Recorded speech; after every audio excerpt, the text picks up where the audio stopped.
All right. I don't know if anybody can hear me.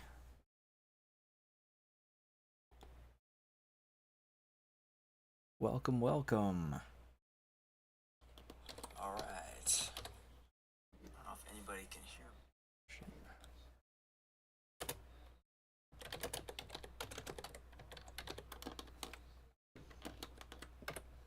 All right. Can anybody hear me? There's a big delay on my screen, so I don't know if anybody can actually see or hear me. I think I have good video going, but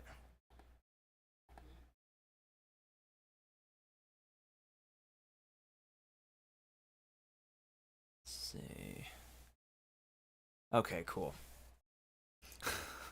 All right, so this is, I guess, technically the second live stream that I've attempted here on this channel. I did one a few days ago that was sort of more of like a test. I did it through my phone, and that went pretty well.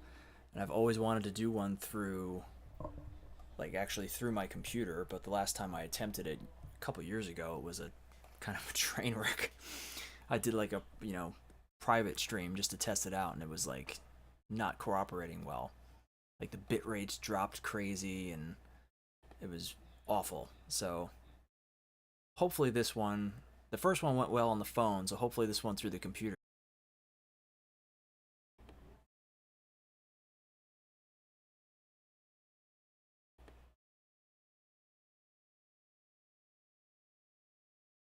Okay. I think I might be back.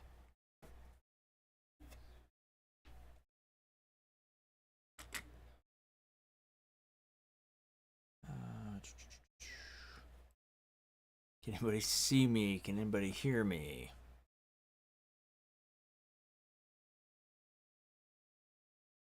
I think I might be back.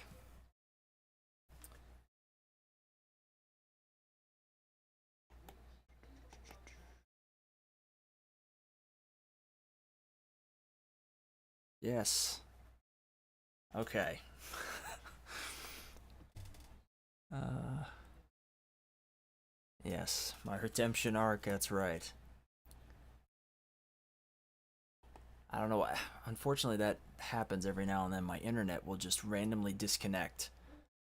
It's like first OBS disconnected, and then the chat disconnected, and then the internet just disconnected. So, okay.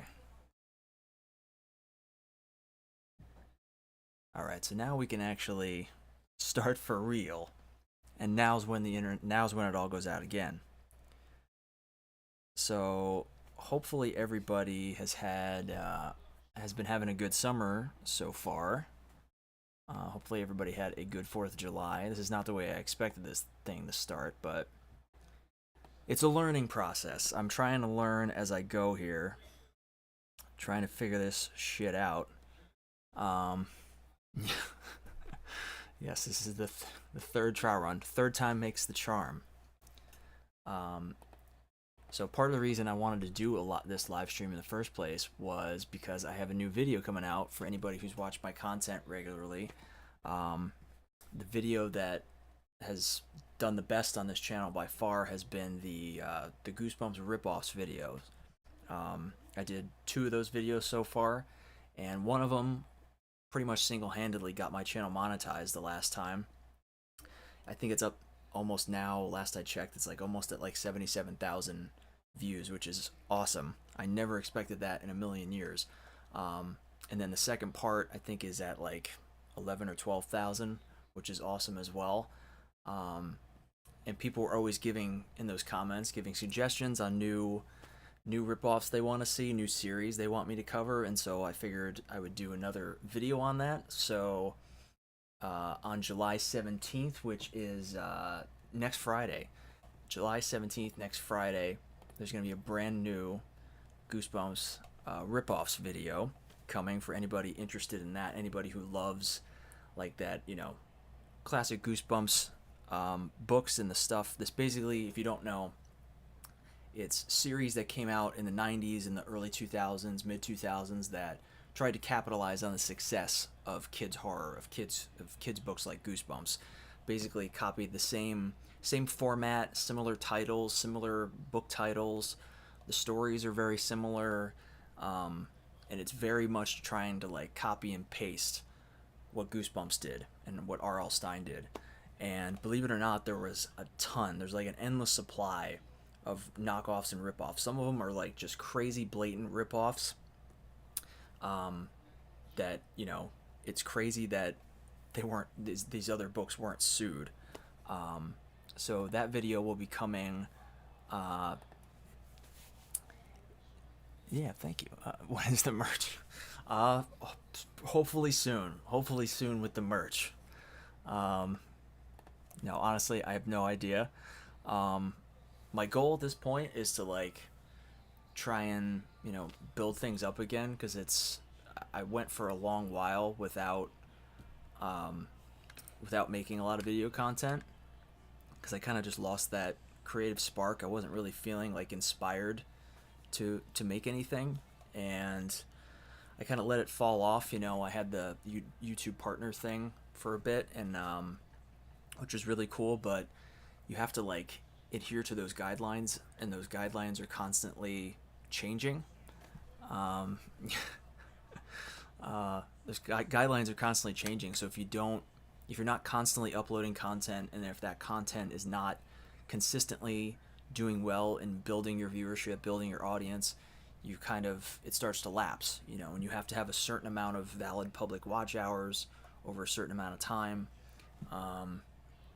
And so I let it lapse, which was dumb on my part, but as of late, I've really gotten the itch to do more content. I've posted I think like four videos as of late, for full length, like long form videos, and then I've really started to dive into shorts more, which has paid off so far. Like most of the shorts that I've posted, I've kind of like got a good rhythm going, and most of them have done like between 1,000 and 2,000 views, which is really cool. And I've gained more subscribers from doing shorts than I have for most of the content that I've done over the last several years.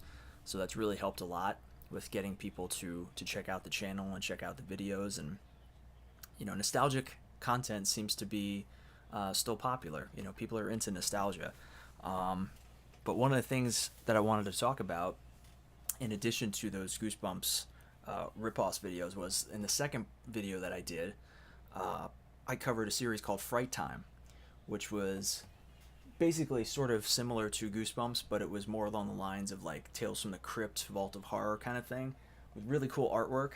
And I loved the artwork on those books so much, I actually bought a handful of them, and so I figured that I would show them a little bit on here, mainly for the artwork. The stories, I started reading one of the books. The stories are not great. They're really not great. They're not really that well written, to be honest with you. But like I said, I just bought these mostly for the artwork, because the artwork is really cool. Reminds me very much of like kind of old school Tales from the Crypt artwork. I'm not sure how well these are going to show up on here. It's hard for me to like actually look at what I'm showing, because the delay on this is like crazy. It's like a 30-second delay seemingly. But yeah, that's one. That's book number 12. It has The Grave Changers, Haunting at Howling Oak, and The House in the Mist. And there's this one. It's got Night Creatures, Who Am I, and Cemetery School. This one is really cool too. I'm not sure who did the artwork for these books, but they're really cool. And pretty much every single one of these Fright Time books is really cool. And this, you can just tell by looking at these that these are exactly those types of books that you saw in the back of your classroom, or in your school library. The type of books you'd like steal from your teacher at the end of the year. There's this one that has Don't Breathe, Over Nightmare, and It's in the Attic. Each one of these books had 3 different stories in them. Again, this is hard to like see what I'm showing here, because it's It's such a crazy delay. Yeah, that's got a cool one. And then this one is definitely my favorite. Um, I absolutely love this particular cover on here with this like I don't even know what you call it, like this like shadow creature guy. Really cool. But there were so many books in the 80s and 90s that looked like this that had this kind of cool artwork. And then there's this one, Madman on Main Street, Scary Harry, and it's almost dark. This one's sort of like a Dr. Jekyll, Mr. Hyde kind of cover. This is book one. So yeah, I saw like a listing on it was either eBay or Etsy, and they looked like they were in really good condition. And I figured, you know what, it was a cheap price. Why not? Why not? Why not go for it? Um, and so I picked those up. And so yeah, anybody who's interested in the Goosebumps rip-offs, and by the way, thank you so much to everybody who's watched those videos and to the people who've left so many amazing comments, like sharing their stories about growing up with this stuff. And one of the things that I try to bring to these videos when I do them is I try to really put a kind of emotional element into it, because this stuff is emotional because you grew up with it and you have a lot of happy memories with a lot of this stuff. And so I try to add that element in there as opposed to just giving heap loads of information that you could easily Google. To me, it's more so about giving that human feeling to it that we all grew up with, that we all experienced. So yeah, so that's coming July 17th. I'm really excited for that. Let's see.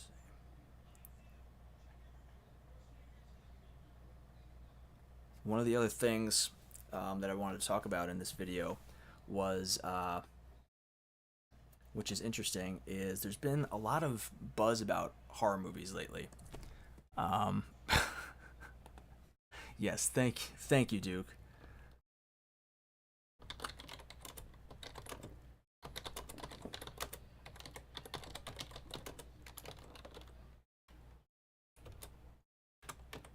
Thank you for your patronage. One of the things I want to talk about is there's been so much buzz about horror lately, and that's one of the things I talk about more than anything on my channel is nostalgic horror. And what's more nostalgic horror than some of the horror movies that have been coming out lately? In particular, there's a movie called Obsession that I also did a video on. I did like sort of a review and kind of talking about the impact that movie has had already, which has been pretty amazing. It's made over $600 million at the box office, which is absolutely crazy. And I really didn't expect it to do that kind of business. Um, but I saw that movie recently, and it was absolutely amazing. And I would highly recommend anybody to go out and see that movie immediately, because it's genuinely one of the freakiest movies that I've seen in a very, very long time. And I don't say that lightly, because I have seen so many different horror movies and so many different kinds of like movies that are just all about atmosphere, movies that are all about that are gore fests, you know. Duke, no, I did not see. I still haven't seen the back rooms, unfortunately. I mean, I've had it kind of spoiled for me, especially the ending, uh, unfortunately. But I still really want to see that. I know they just re-released it. I'm pretty sure I saw they re-released it with like a director's cut with extra footage, and I think it's like 10, 15 minutes of additional footage, and I think it also has like a new. I'm not sure if the original theatrical version had a post credits scene, but I think I saw that there's like a new post credit scene uh, in this re-release, which says a lot too. By the way, the fact that this movie just came out not that long ago, and they already put out a director's cut back in theaters, that's pretty insane. That never happens. It's like almost impossible for any film to end up back in theaters for a director's cut. It's hard to get a director's cut, period, let alone a director's cut that it comes out within like a month or two from the original theatrical version being put into theaters. pretty insane. I definitely did not expect that, but just the fact that movies like that are really gaining so much momentum is so cool to see. You know, I love movies that, especially horror movies. I love horror movies that are just all about atmosphere and about making you feel something, like they get under your skin. It's not just about, a loud noise that makes you jump in the moment, because to me that's not scary. That's not a scare. I could pay someone 50 cents to stand in a random room in my house with a ballpoint hammer and tell them to smash a wall. Um, Stop spoiling things for yourself. I didn't spoil it for myself. That was social media that spoiled it for me. I saw one particular thing, and I kind of assumed that that's the ending of the movie, based on that image that I saw. Um, but and I know they're doing, like, now I saw, because of Backrooms, there's something, I forget what it's called. There's something that's like, it's a liminal space thing that's all about like pools. It might even be called like the pool rooms or something, or the pools or something. They're making a movie about that, where it's like liminal spaces that are just, rooms with big bodies of water that are like really uncomfortable. That's like a thing now, because that's all you're gonna see for like the next 5 years is just, you're gonna see so many liminal space movies. We're gonna be drowning in it, and it's gonna be driving us crazy. You maybe it's just pools. I thought I saw a poster for it. Yes, the back rooms, but just with pools. Um,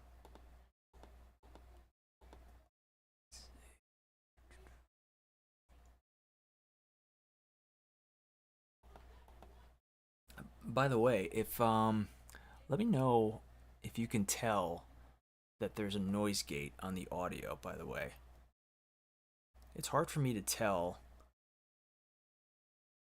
Like every time I stop speaking, does the audio kind of get quiet, or can you hear like lots of background noise?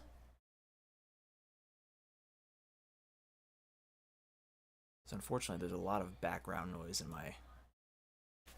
my location right now. Um, but yeah, so I'm really excited for the future of horror movies. I saw recently they just announced, they're doing a new Blair Witch Project reboot. Um, okay, cool. That's what I was worried about, was that there was like background noise, because like I have a noise gate on the audio, and like through my headphones, through like the output for me, I can hear lots of background noise, and so I'm just hoping that you can hear it, because that might be annoying. Um, but yeah, there's a new Blair Witch Project reboot that I have mixed feelings on.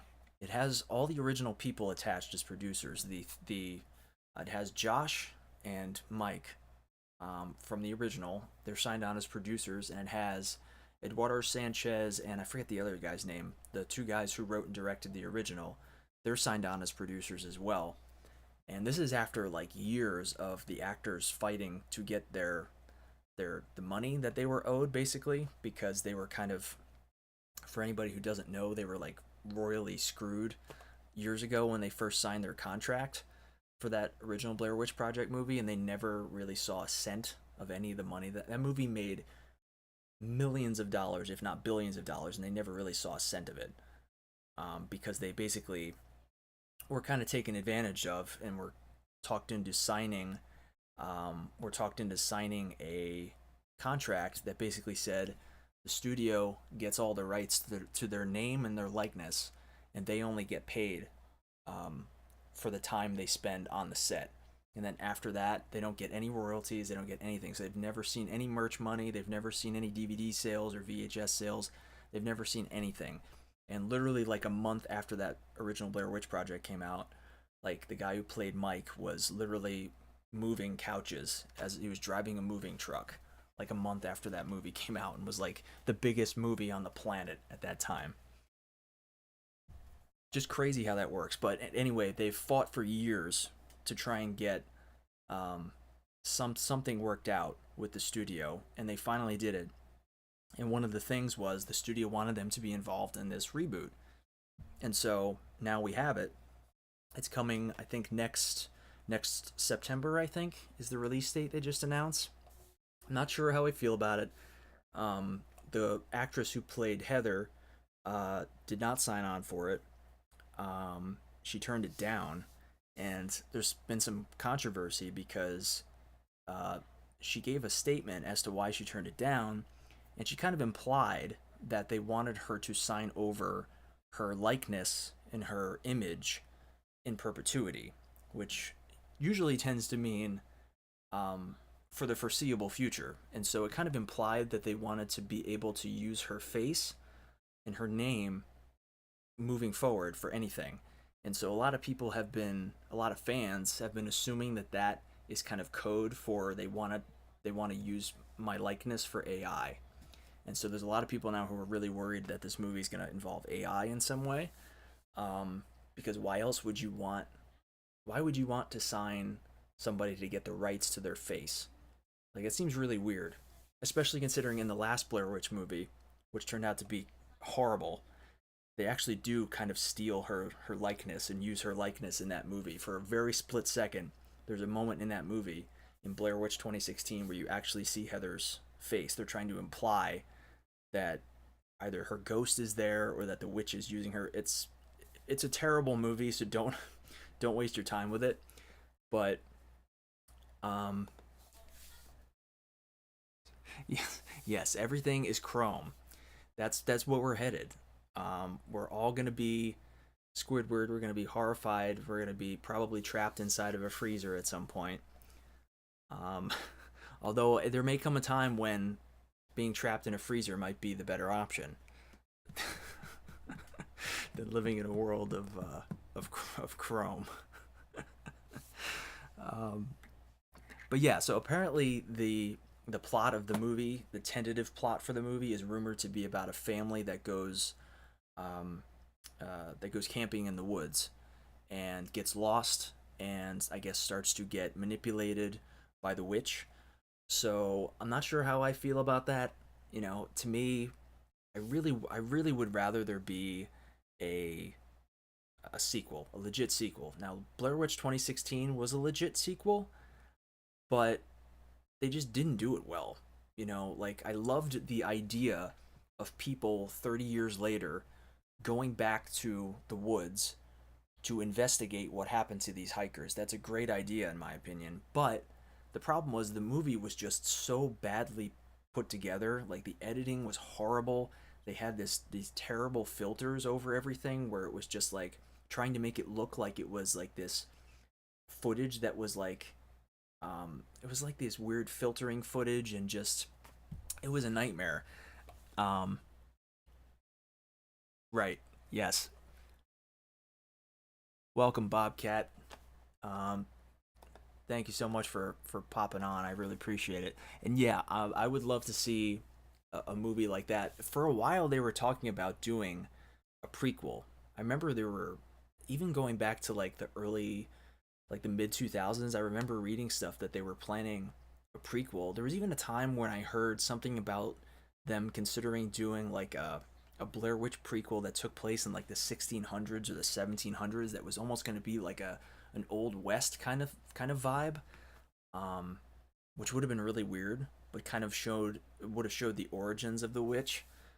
I'm not sure how that would have turned out, but I don't know. To me, my dream idea for a Blair Witch sequel has always been it's 35 years later or whatever, 30 years, 35 years, get a group of like, I don't know, modern filmmakers or historians or people that who are related to the three hikers, the three filmmakers from the original, and have them be determined to go out and find evidence of what happened to them.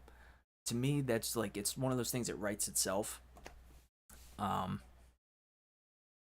yeah, yeah, Rust and Parr. That would definitely be. There's so many story elements that are just not the story. There's so many story elements that are not really they don't really do much with in the original movie. They're just kind of like it's sort of seasoning for the overall story. And you could take any of those little things and make something more out of it. And that's the thing. Why do a new movie if you're not going to expand the lore in some way?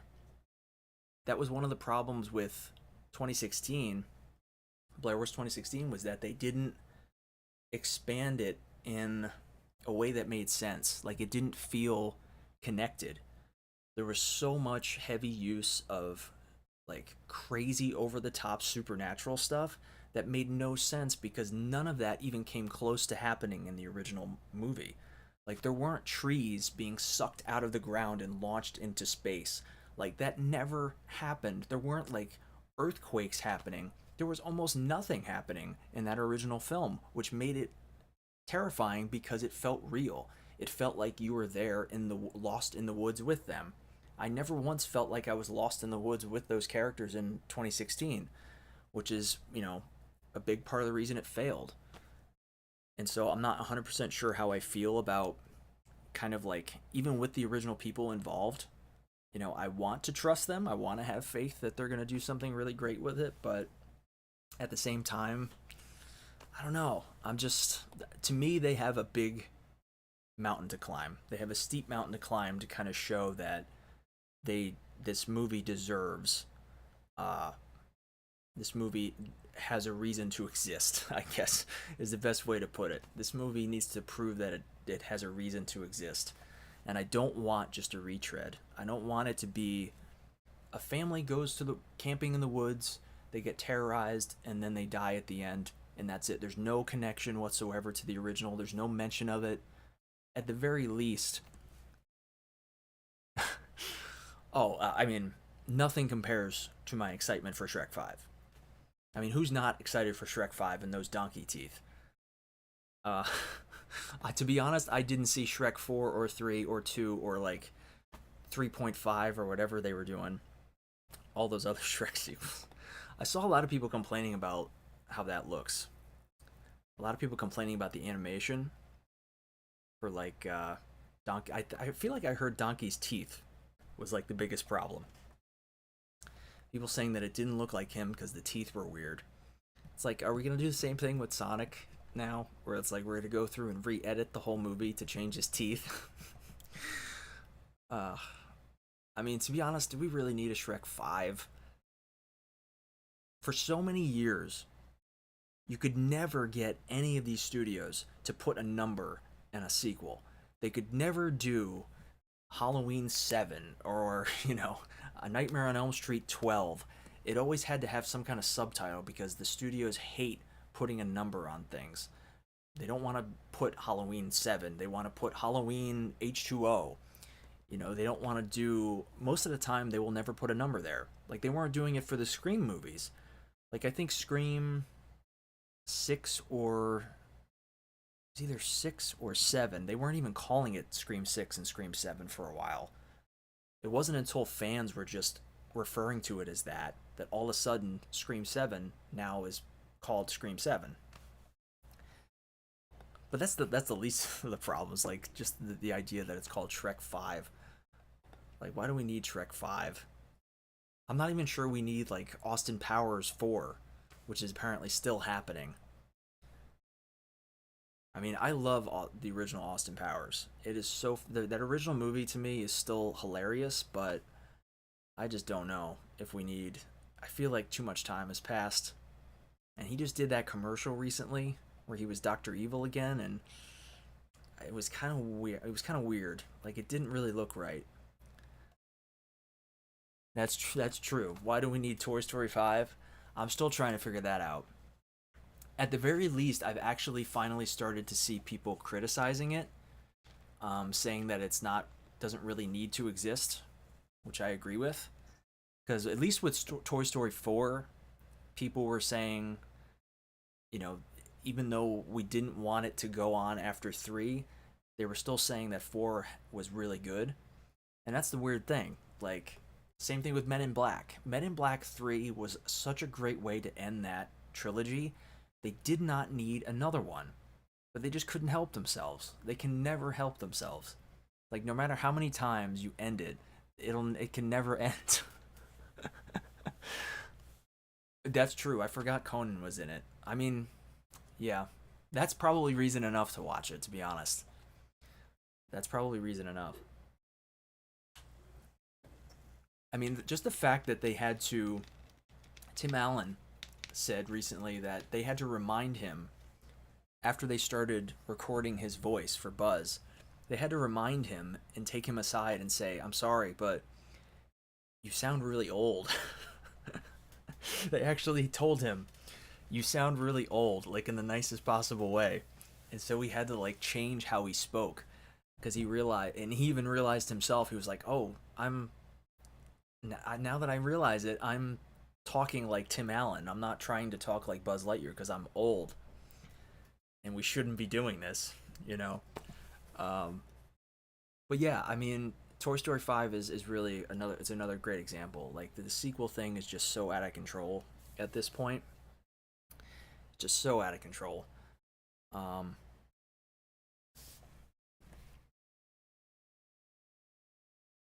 right.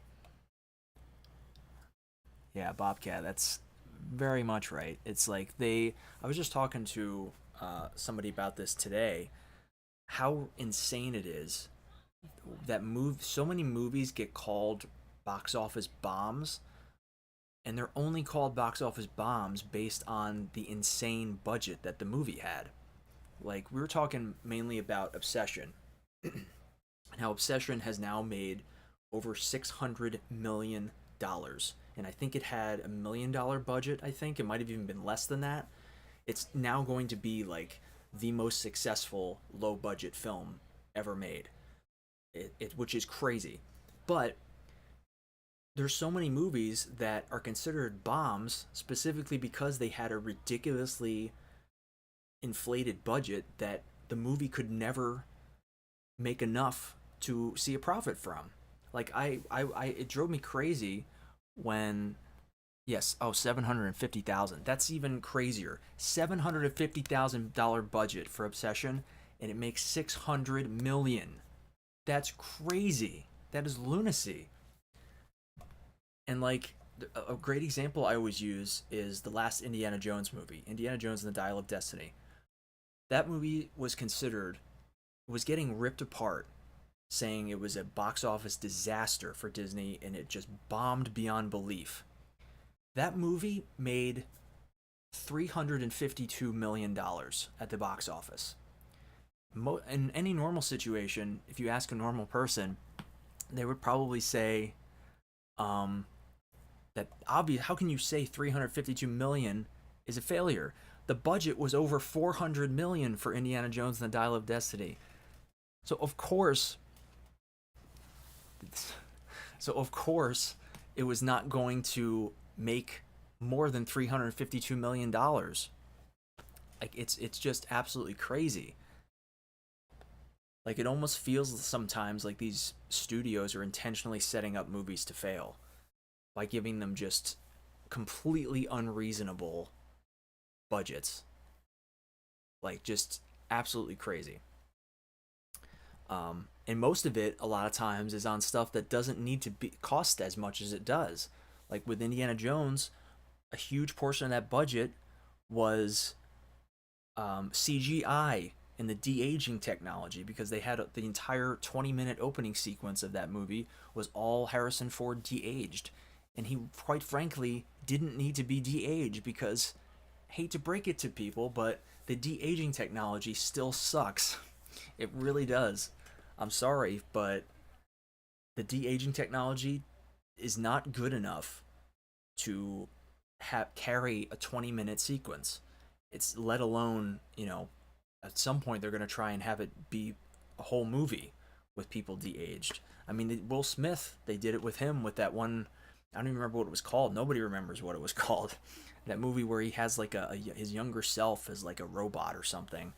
Um, I think he's made that type of movie like 5 times, but there was some type of movie where he was like had another version of him that was a younger version of him, as if he needs to like have a CG'd younger version. I mean, he still looks like he's 40 or 30. Yeah, was Wolf of Wall Street a crazy budget too? Was that like a really low budget? I still have actually not seen Wolf of Wall Street, believe it or not. I mean, I've seen the meme, you know, potentially more than any other meme, but I've still never seen that movie. Um, I know it gets a lot of praise, but still never seen it.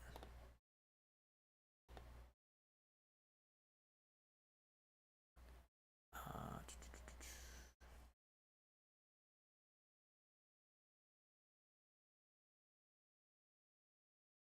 yeah, the thing about, I mean, that is a good point about A24.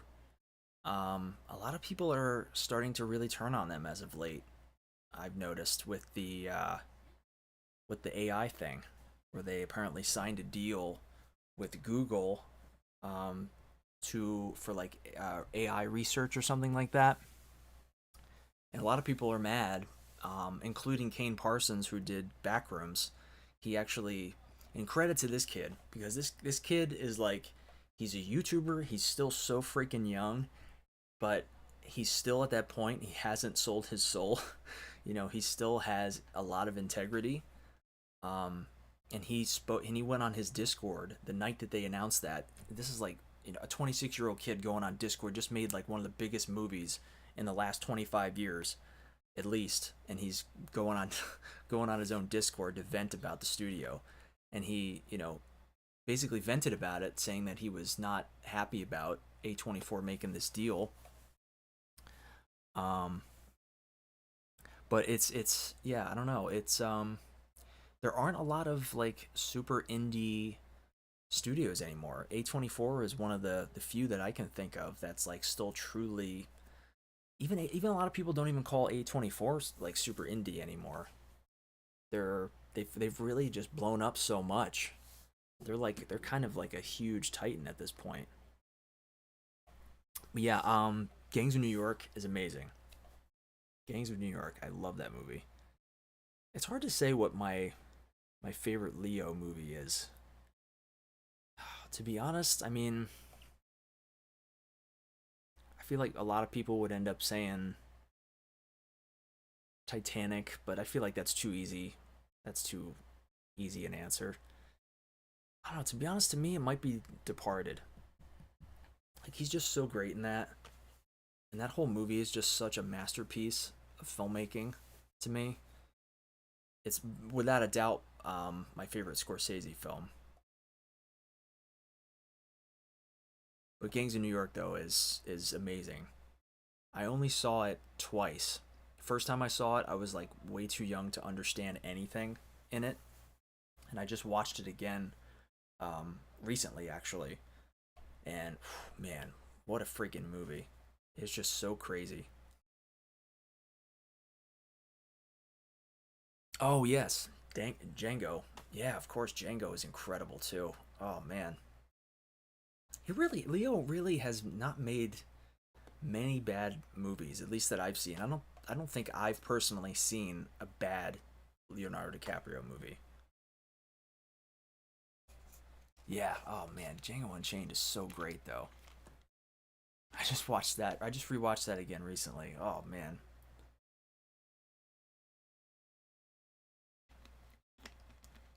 Christoph Waltz. I mean, come on. Oh, I love Christoph Waltz so freaking much. He is amazing in freaking everything. He was just in, if you're a fan of Christoph Waltz at all, he was just in that Frankenstein, that Guillermo del Toro Frankenstein movie they did for Netflix, which I thought was really good. It had Jacob Ellerdy as the monster. Um, I think it was Oscar Isaac as Dr. Frankenstein. I was really impressed with it.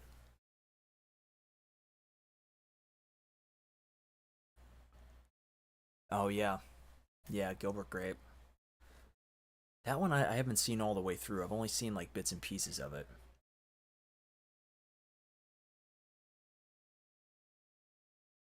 He's one of those actors that I feel like I've seen in so many different things. Even if I haven't seen the whole movie, like I could just see an image of him and I know what movie it's from, even if I haven't seen that particular movie. Just because he's been in so many iconic movies and he's had so many iconic roles. I'm trying to think of any other Leo movies that any other Leo movies that don't really get talked about a lot. Hmm. I can't really think of any others off the top of my head.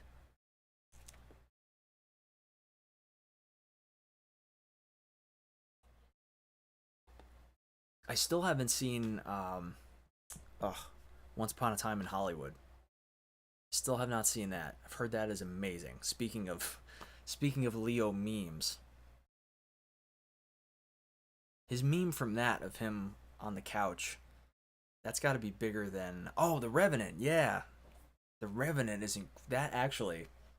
That might actually have to be his best performance. Oh man, he's so good in that.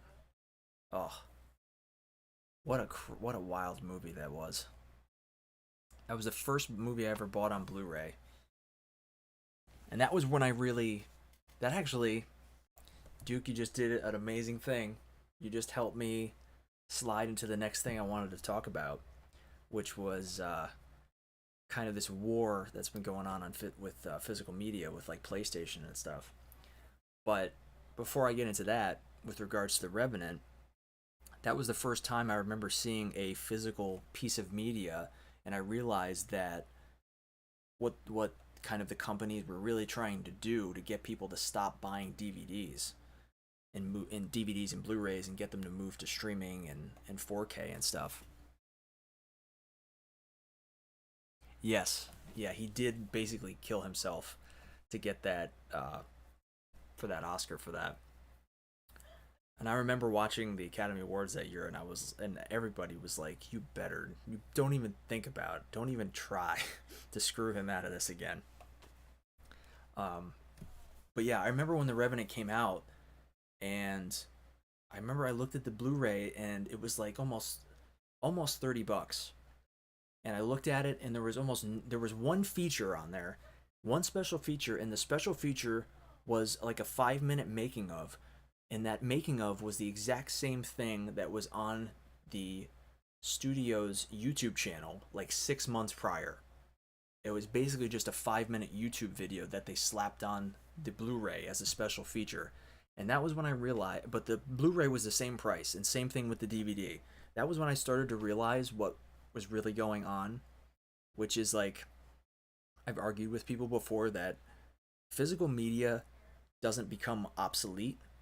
And I've thought a lot about doing a long form video on this at some point in the future, and I probably will, but it's one of those things that'll probably take a while to really get down everything I want to say about it. But to me, like what these companies do is the media doesn't become obsolete. People didn't stop buying DVDs because they were obsolete and because physical media was lame. They did it because these companies make it so there's no value in that piece of physical media, because the companies want you to shift where they want you to go. We're like little rats or mice in a maze, and they try to guide us. They put the cheese down whatever tunnel they want us to go down. And if they want us to stop buying DVDs and Blu-rays, they'll take away the value, put no features on these things, they'll increase the prices, and then when people stop buying that stuff, all of a sudden the studios turn around and say, "Well, we gotta stop selling, we gotta stop making DVDs then, because nobody's buying them, right? People are moving away, they're moving to social media." But the reality is, they're not buying DVDs because you're not giving them any reason to want to. They're too expensive, and you're taking away the value that they used to have, that physical media used to have, because you're trying to drive people to streaming. And now, funny enough, we've reached a point where the pendulum has kind of started to shift the other way, where people are starting to like yearn for physical media again, because there's so much blatant, I don't know if corruption is the right word necessarily, but there's so much like basically corrupt stuff that's goes on with these streaming services. Like they're so out of control with the prices. Right. Yeah, they don't want you to own anything, and that's why I wanted to talk about the PlayStation thing, about them no longer about them cutting off physical disc production. And it's been a really big controversy, and I'm glad it's been a really big controversy. As somebody I love retro physical games. I mean, just as proof to you, like the last couple games that I've bought, I don't buy video games that often anymore. But the last two that I've gotten are, I'll show them to you just as an example of how modern a gamer I am. The Spyro Reignited trilogy for Xbox One, and this is amazing, by the way. I love Spyro the Dragon, and this Reignited trilogy. It's basically the first three games remastered. It's phenomenal. It's so fun. It's really great. And the other one was Tony Hawk's Pro Skater 1 and 2. Those are the last two physical video games that I've gotten. And I love them both. And I even I wanted to get like the Teenage Mutant Ninja Turtles. There was like a new game that they made that was like in the style of the old school Super Nintendo TMNT games. But it's like this whole thing with cutting off physical discs. Apparently, I forget if it's PlayStation that said they were going to do this or if it was Xbox. One of them said they were going to start selling the boxes. I think it was Xbox. And this might have just been for GTA 6. They were going to sell the box with a piece of paper inside that had the download code on it. Like, what are we doing? Like, really?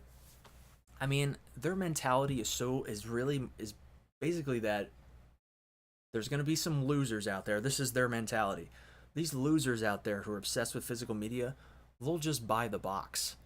We'll just give them the box, the plastic box with a piece of paper inside. And that'll be enough for them to be like, oh, I got my physical copy I can collect. Like, no, that's not physical media. That's BS. That's lame.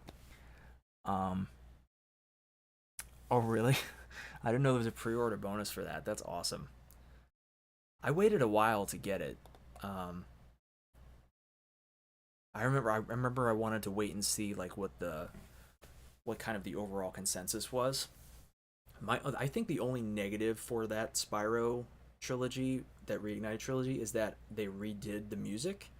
It's all the same music, but they just kind of remade it, and that is a little. I would kind of prefer the original music, but everything else is just so great. Like it really. Oh, he lost the sign. That's funny. Watch now; they're probably worth like $500. That would be really funny. Um, but yeah, they that was really the only negative to me for the Spyro trilogy. Was that they redid the music, because the music is such an important part of those original games. Like it's one of those things where it's just always stuck in my head ever since I was a little kid. I could go 15 years without playing those games and still remember every note of that music. And just the feel of those games. There was something special about it, about those old school PlayStation games. There was nothing quite like it. But when it comes to the physical media thing, it's like, to be honest, I've never actually played Sky Cooper. Or Sly Cooper. Did I say Sky Cooper? Sly Cooper. You see, that's how little experience I have with it. I think I've only played it, I think with you, Bobcat. I think at one point, years and years ago, I played it at your house, I think. I can't remember for sure. But I think that I only have like very vague memories of it. It wasn't one that I ever I don't have a lot of like vivid memories of that one. Um, did they do a remake of that or like a remastered version of that? I feel like I remember that happening, or was it like a new Sly Cooper game? It's hard to keep track of all the remakes and the remaster versions of games that they do now. It's like impossible to keep up with it.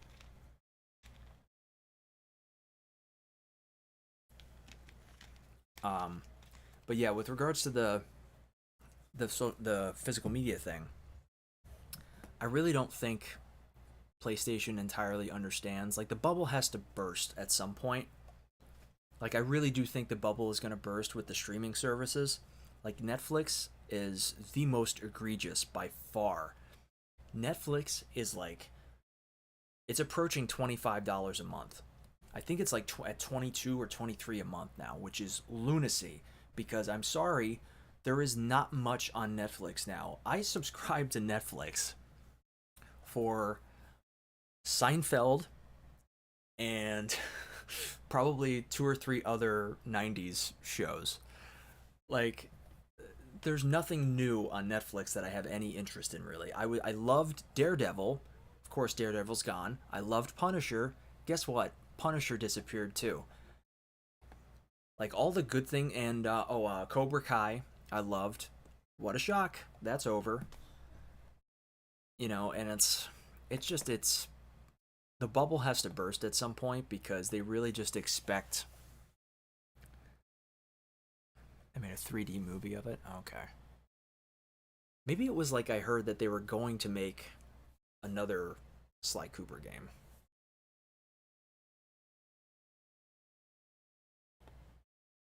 I don't remember for sure, but yeah, I don't know. To me, like, there's something just you can't replace. Um, there's something you can't replace with physical games. Just holding it in your hand, not needing any company's permission to play it. Just save up money. Um, right. What's going on, Simply Stimpy? Glad to have you here, my friend. But yes, they do have that they have Jake Paul fights. That alone is worth $25 a month. And the thing is, I've had Netflix since Netflix became a streaming service. Like I remember when they first started making it like a like I remember when the service first started and they didn't even have an app or anything. You literally just had to go to the website and log in and you could stream stuff. Like that's how long I've been subscribed to Netflix and it's just they keep increasing it, increasing it, increasing it and it's like as the price goes up, the worse the content gets. Their shows have like they're basically a content farm now at this point. You know, they're like the Watch Mojo of streaming services. They just will pump out, make a show or a movie about anything and everything, no matter how ridiculous it is. And oh my god, 300 on cards, not Pokemon. I hope. I'm assuming you spent 300 on what Digimon cards, right? That's the new hot thing, right? Digimon.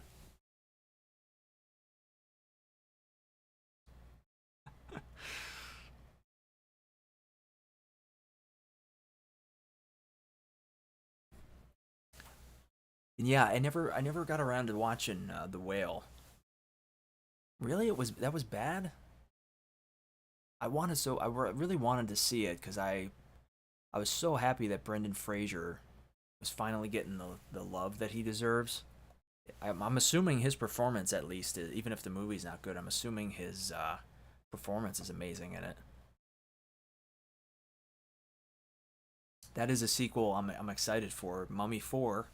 We're finally getting Mummy 4 because like Brendan Fraser's had this like crazy career resurgence now, which I'm super happy for him. Patch Auto NHL cards.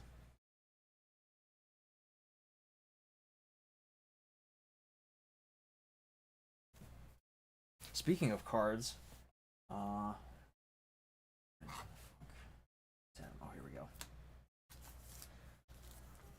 For anyone, I know at least one person knows, but I do have, I still have these Blair Witch Project trading cards that were a amazing gift from Bobcat as well. And I meant to ask you, Bobcat, did you the cards you have, do you actually like open the packs, or do you keep them sealed? I've assumed keep them sealed, but I was curious if the ones that you had, if you opened them or not. And I still also have to watch. Still have to watch this special edition, like the ultimate super cut, the extended sight cut of Blair Witch that I still have. It's in this amazing little thing here, and it has like an awesome USB drive with the movie on it. The reason at this point that I still haven't watched it is because I'm actually planning on doing a video on it.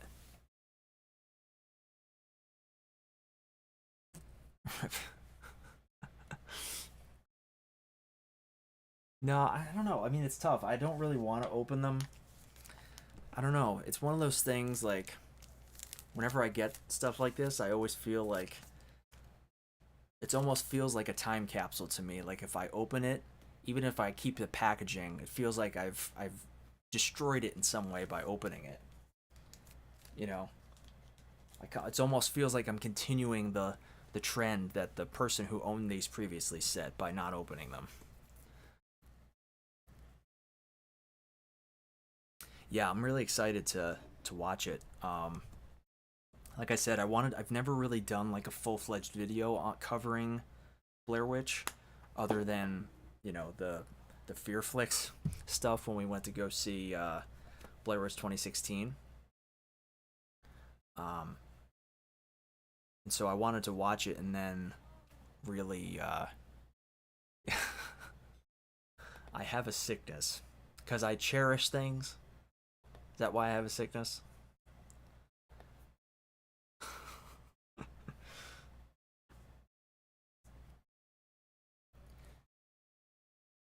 I've actually been streaming for over an hour here. This is pretty sweet.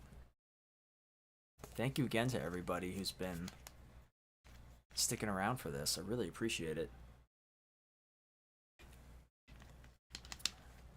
I have to say, this streaming has been, even though this is only like this technically the second time I've done it, this is way more fun than I expected it to be. Like, I honestly expected it to be like overwhelmingly nerve-wracking, because I you know, yes, you gotta cherish it. Like, I figured it would just be like super nerve-wracking, not just because I hate public speaking. Build a shrine.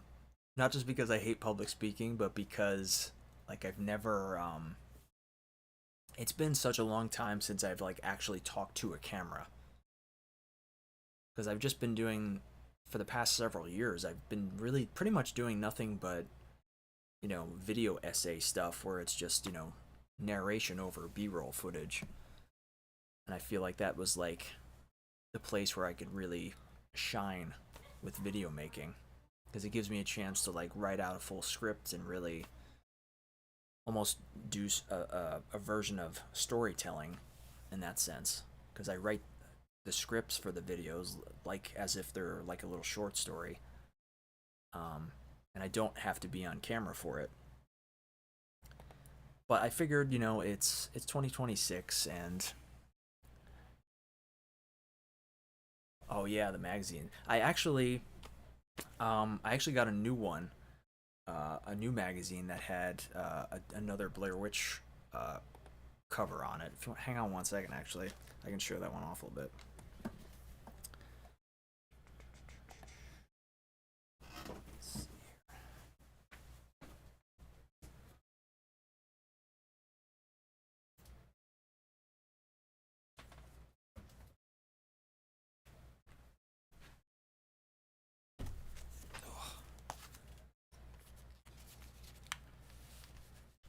So yeah, this was the latest one. This one, it's a Fangoria from August. Actually doesn't say. I forget what year this was. Actually doesn't say. I think this might have been the year 2000. I think it's got the cover stories for Deep Blue Sea, which I love that movie. But it has covers The Haunting on it, Lake Placid, and it has a story on covering. It says Blair Witch Project, reliving the horror. I was gonna show off both in that video on the horror movie magazine, on the horror magazines that I did, but it didn't arrive in time.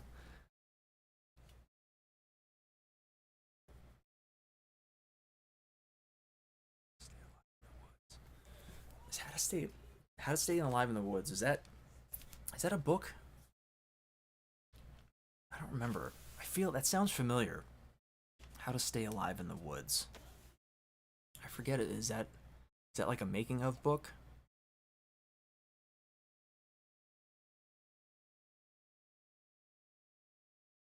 But yeah, I really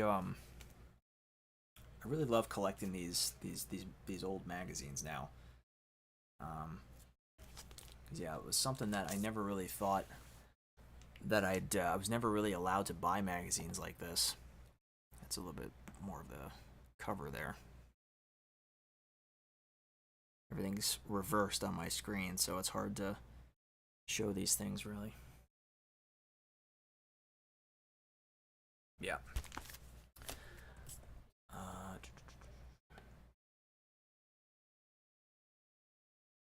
oh, okay. That was the book Heather showed. So it was like a fictional book? Duke. Yes, I do. I do love my old magazines. My old magazines. I'm so old.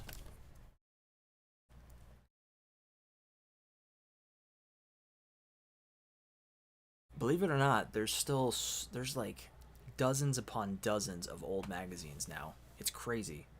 It's crazy how many, or not old magazines. There's dozens and dozens of new like horror magazines.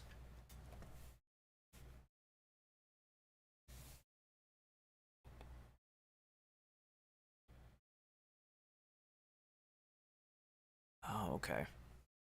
It was a legit published survival book. That's awesome. Is it? I assume it's probably goes for a lot of money then on eBay and stuff. That's one book. One book I would really love to get is like an original. It'll never happen because it's just way, it's way too high priced. Um, it's one book is a an original print of the Halloween novelization from 1978. It's considered the movie novelization of the original 1978 Halloween. It's considered like one of the most rare books that you can find because it's worth like $400 or $500 at least. Um, Now they've reprinted it, and there's a version of it that was reprinted with yeah, there was a version of it that was reprinted with the same cover. So now because of that, unfortunately, you're seeing a lot of fake listings on eBay and Etsy and stuff that are claiming it's the original version when it's not. It's the reprint with the just using the old cover. So now I almost feel like I can't like I'll never be able to get it now because it's just it'll be lost in a sea of fake listings. Oh, one of the first Invincible comics. I wonder when did that start getting published? Because I thought, unless I'm just thinking of the show, did he? How long was the Invincible comics going before the show started? Because I only remember Invincible. I only remember hearing about Invincible right after Walking Dead ended, the show and the comics.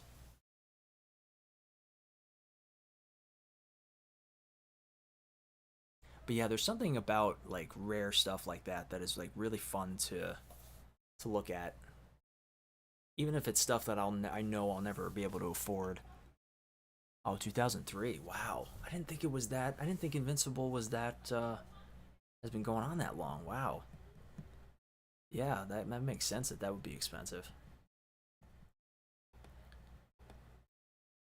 But yeah, that's something I would. There's a lot of stuff like that that's really cool, like vintage editions of rare editions of comic books, and not just magazines, but like vintage comic books and vintage books and vintage. There's so much vintage, you know. Oh, okay, the very first comic was released in 2003. Wow, I never would have guessed. So he was, wow, he was doing that before Walking Dead. Then $5,000. Holy crap! Wow, that's nuts. That's insane.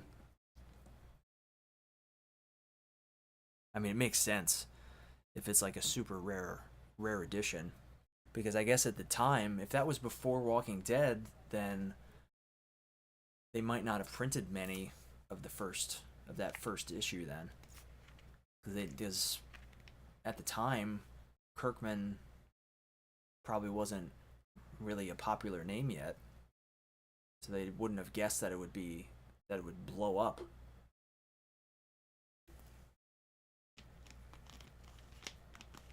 Really goes to show how successful that show was, though, because those comics I feel like are everywhere now. Sonic #1 from 1993. Have you ever looked up the value of that? That's something I feel like would probably be worth a lot. Not that you'd want to sell it necessarily, but that's the thing. Like there's stuff that I would love to have and like know that it's valuable, even if I have no intention of ever selling it. It's almost like I am with the with like collecting the Blockbuster rental tapes, where I almost feel like um, I'm never really gonna sell them. Um, but it would be nice if at some point they become like really valuable. Okay, so oh, I mean, even $200 is still that's still cool. But I don't know if you feel the same way about like there's something about having something that you know is valuable, even if you have no intention or desire to sell it. Just knowing that it's worth a lot makes it almost makes it even more special to me.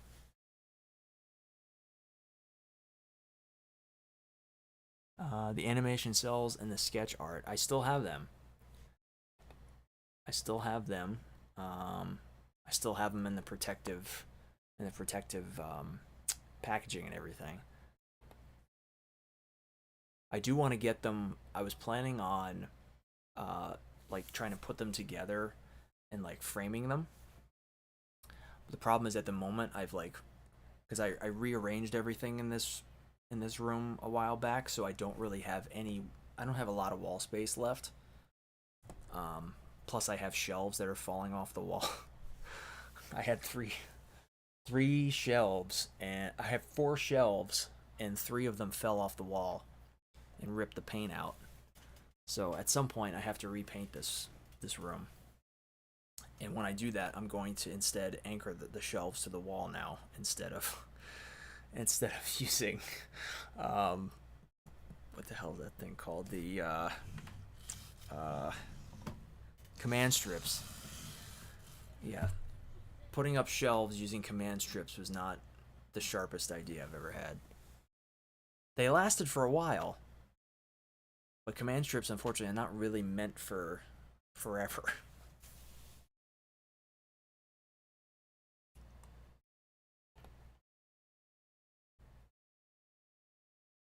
But yeah,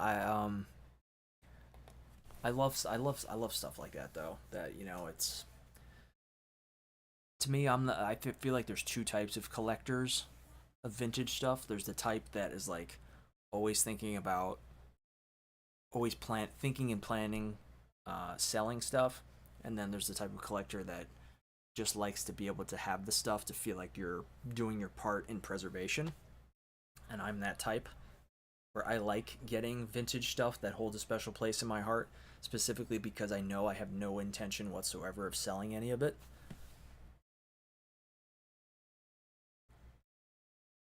And I'm sure there's probably stuff out there that I would love to have, like vintage stuff that I'll never even know it's out there because the person who has it will never sell it, and I'll never see an eBay listing for it or an Etsy listing for it because there might be some really amazing vintage stuff out there that, you know, whoever has it, it's sentimental for them and they're never going to want to give it up, and I don't blame them.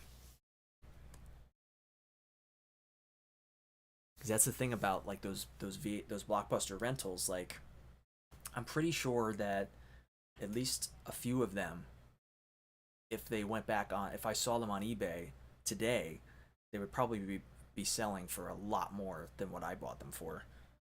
Um, just because I try it when I find something that I really want that's like vintage, I try to jump at it if I think that it's undervalued. And I think that's the best way to get stuff. If you want to get like vintage memorabilia or something, is to keep constantly searching for it and looking at the new listings, because eventually at some point somebody's not going to know any better. They're not going to know what they have really, and they're not going to like research what the value is, and they're just going to put it up for sale. And that'll be when you have to snatch it as quickly as possible. Yeah. Yeah, animation cells are amazing. I will always be old school. I'll be always a fan of old school animation. I know that that's another thing that's interesting, that old school animation is finally starting to make a comeback, it seems. Like been a push as of late. Like I've seen quite a few things over the last like 6 months or so about um, new animated movies coming out that are going to be hand drawn.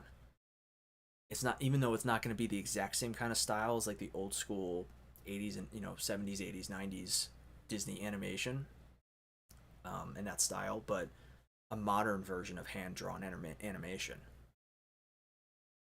which is really cool, and I'm really excited for that. I think I might have even heard something about like a Winnie the Pooh movie, an animated Winnie the Pooh movie that's going to be hand drawn. I think I saw that. There was some kind of Disney new animated Disney movie that was like planned for the future that was going to be hand drawn.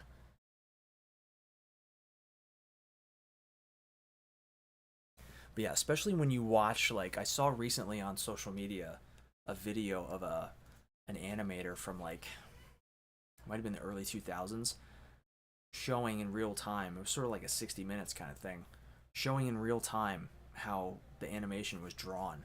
And he's basically just like flipping back and forth as it draw a little bit, flip, flip, draw a little bit, flip, draw, flip, like over and over and over again. Having like one version of the image and then the slight next movement on the next piece of paper, and just going back and forth as he draws to like get it to match as much as possible and get it to be as smooth a transition as possible. Just absolutely crazy. The skill involved, the patience involved, it's just unbelievable.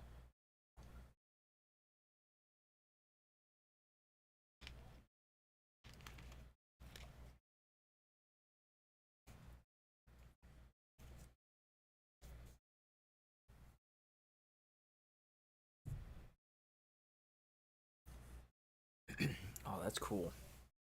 Remaking scenes with animation cells. So does that, when you say remaking scenes with animation cells, you mean like remaking old movie scenes with animation cells that were thought to be lost?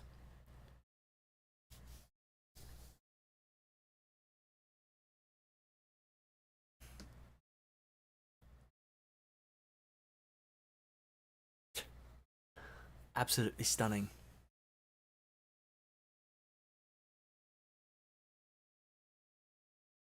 Yeah, my all time favorite animated film is always gonna be. I have it up here actually. Let me bust it out if I can. My all time favorite animated movie is always going to be The Great Mouse Detective. I adore this movie so much, and not enough people know about it. And it looks incredible on Blu-ray, by the way.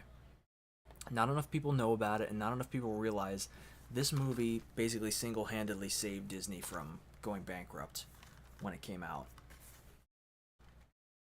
Because this movie actually flopped at the theater, but it sold unbelievably well when it went to video stores.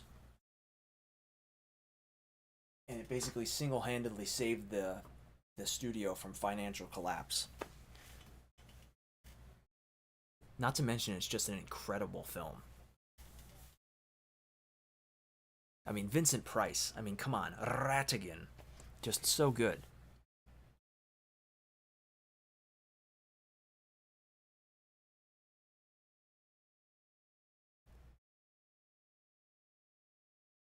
Oh, okay. Wow, that's cool.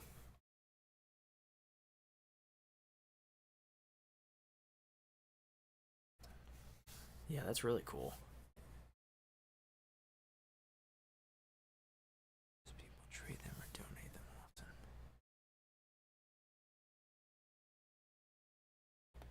That's cool, man. I mean, I love. It's like we really gotta preserve that stuff as much as possible. We really do, and we've got to teach the next generation about preservation with that stuff because it's like you can't let it die,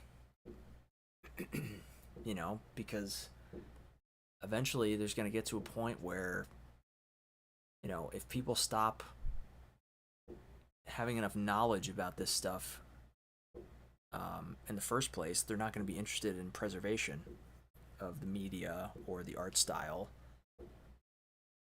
Not that hand drawn animation is necessarily ever going to become extinct, but preserving like old animation cells and stuff like that, preserving old films. Yeah, I mean, the next generation, I don't know. That's the scary thing is that we're not necessarily the next generation anymore.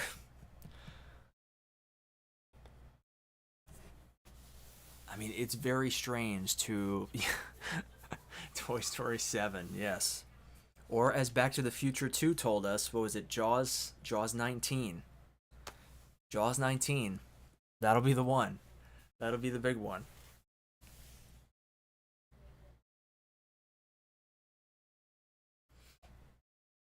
Oh yeah, for sure.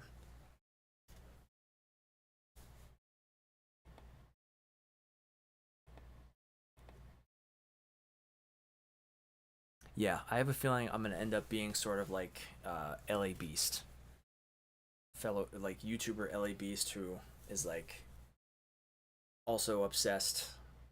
Bobcat. I'm not sure if you're familiar with him at all, but he's one of my favorite YouTubers. But he's obsessed with nostalgic stuff. Has a giant collection of rare and vintage stuff. He's mostly known for like doing videos where he eats crazy stuff. He has a ton of like Guinness World Records for eating and stuff like that. But yes, he was responsible for bringing back Crystal Pepsi.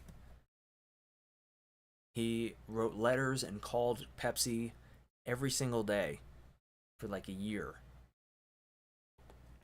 and his fans rallied and did the same thing. Called Pepsi every day, send them tons and tons of emails. He actually subscribes to this channel. He actually gave me a shout out in one of his live streams years ago, which was amazing. And he checked out the channel on his live stream. A Jersey kid, also, by the way.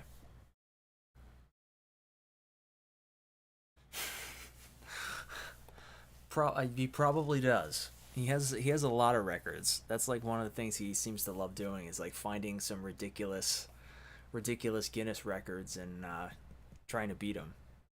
I mean, more power to him. He's a very inspirational guy. There aren't many like internet celebrities or celebrities in general that I would love to meet, but he's somebody that I would actually love to meet.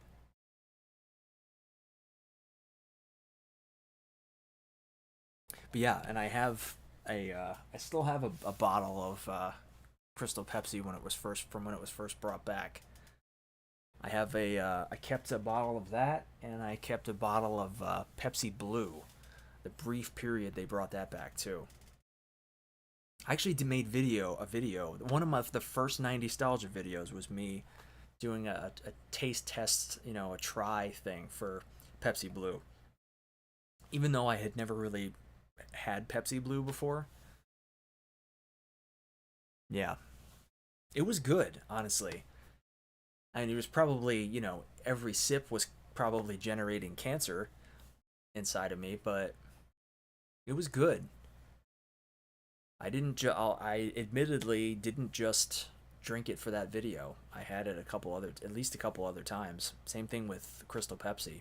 I was really annoyed that they stopped selling it again. I don't know why they stopped, because from what I heard, it sold pretty well when they brought it back.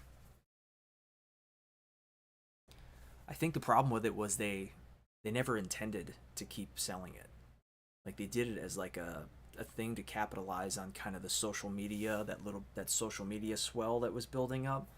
They did it to like quickly capitalize on that, but I don't think they have ever had any intention of keeping it around, which is a shame because it was actually really good. I mean, I've always preferred Pepsi to Coke anyway, but I think the Crystal Pepsi was good though.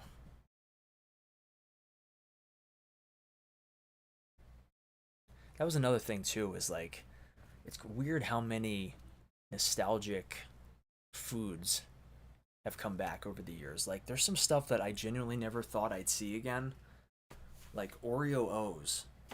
Like I never thought those would come back, but they brought them back. Crazy.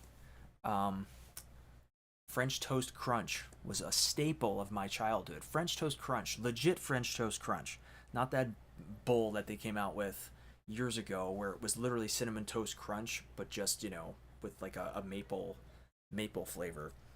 This was like the French Toast Crunch where it's shaped like little pieces of toast. It's shaped like little bread slices. Loved it so much, and they finally brought it back years ago.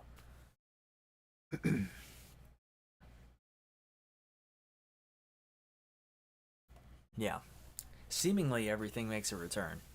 Is right for sure. That's the thing. Like when this stuff comes back, if you really want it to stay back, you gotta buy it. You gotta buy every copy on the shelf. You gotta buy every bottle. You gotta clean out the warehouse if you want it to stick around.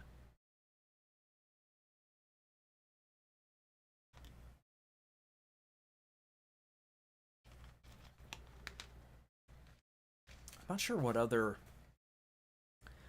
foods or anything that I'd want to see make a comeback at this point. You think of anything that like you would love to, even if you don't eat like junk food kind of stuff, but if there's is there something that if they brought it back, you'd be like, all right, I'm gonna make an exception. I don't eat this kind of stuff really anymore, but something that you'd go out and buy if they brought it back tomorrow.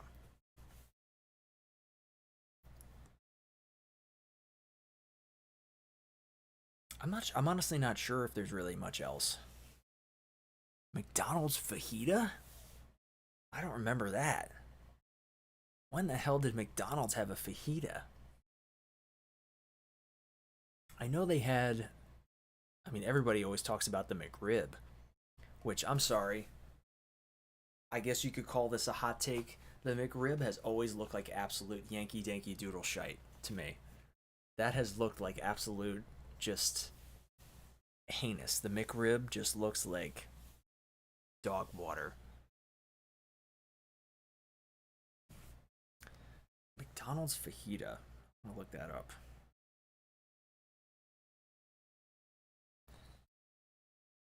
I really don't remember. Was that like a 90s thing? Early 2000s?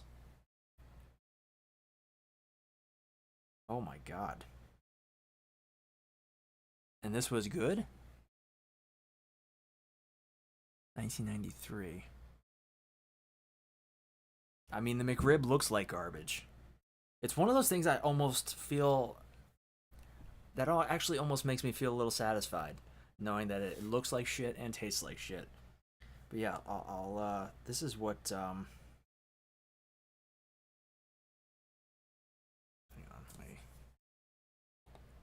those who may not know, this is the, I don't know if that's going to show up, but that's the McDonald's fajita. It doesn't look super appetizing, I'm not going to lie.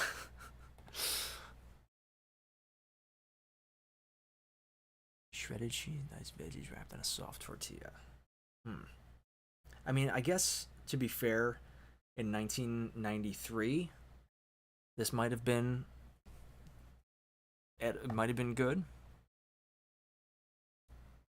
I don't know. All these pictures I'm seeing of it, they don't look too hot in these pictures that I'm seeing online on Google here. They look almost like they almost look like something you'd get from like 7-Eleven. Sort of seems like if you got like a fajita wrap from 7-Eleven. And you know what's weird about the McRib? If it's garbage, what is the obsession with it? Why have people clamored for years for them to bring that back? I've never understood that.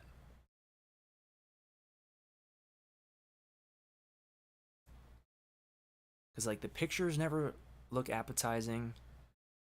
In the commercials, it doesn't look appetizing, which is weird, because most food, even if it's bad in real life, most food looks amazing in the commercial. But the McRib to me never really looked that good in the commercial either. People do like garbage. This is true. Hey, I mean, the people of Bikini Bottom ate spray painted Krabby Patties or dyed Krabby Patties that were dyed different colors. SpongeBob was so ahead of its time. Really was.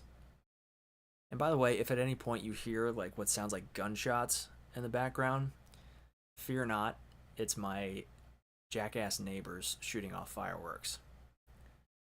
I'm not under siege.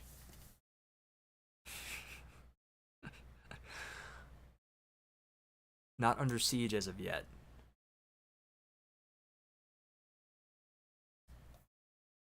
But yeah, I can't really think of any like nostalgic food items.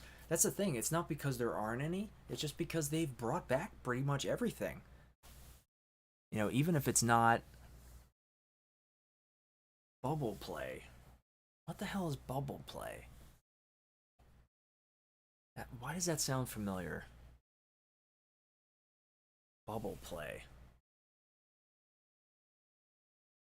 Not bubble tape, right? Bubble tape I always loved. I know, and I think bubble tape still exists, but you can only the bubblegum flavor. They stopped making the other flavors of bubble tape. And I used to love like the sour green apple and I think there was a sour blue raspberry. Like, oh man, that was so good.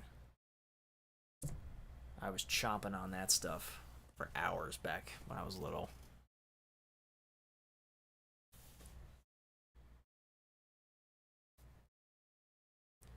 Bubble Play. I guess I could look that up too.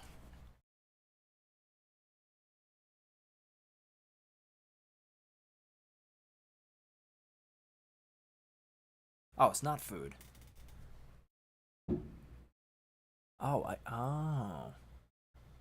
Oh. Ice cream. Oh my god.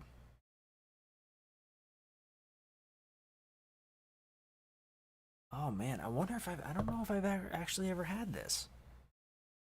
Wow. Holy crap. Yeah.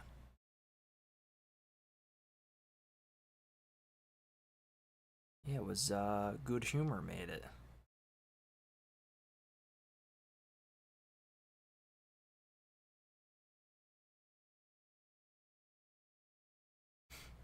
Apparently on Good Humor Good Humor's website has like a vintage section. They have like a vintage Good Humor section with all of their old foods that they don't sell anymore. And you can request to bring them back. So if you want, you can go to if you're really passionate about it, you can go to Good Humor's website and demand that they bring back Bubble Play. Cherry ice with bubblegum baseball. Oh man, that's another thing though, like um ice cream trucks. Oh man. Ice cream trucks had like such great stuff. There was something about ice cream from ice cream trucks that was just so much better than anything you could get in the store. I don't know what it is. I'll never understand it. Even stuff that came prepackaged, like the frozen bars, like something about it when you got it out, maybe it was just being out in the heat. Something about getting ice cream from an ice cream truck just was the ice cream just tasted so much better.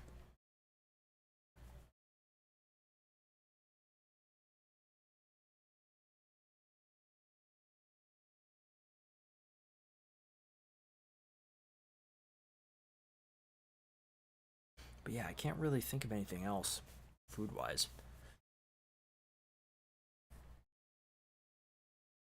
Yeah, mainly because they've brought back everything. You know, they brought back Oreo O's. They brought back French Toast Crunch. They brought back Crystal Pepsi. They brought back Pepsi Blue.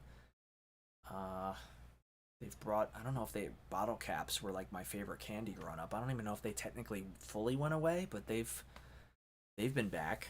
You know, you can get them at certain places. Uh, hmm. Bubble tape they never brought back really. Not the other flavors, but yeah, there's just that's the cool thing about it's one of the few positives of modern the modern world is that every so many people are obsessed with nostalgia that it's pushing companies to at least test out bringing back certain things. Like if people weren't obsessed with nostalgia, we still to this day we would never have been able to have those certain things again. We never would have been able to experience Crystal Pepsi again. You know,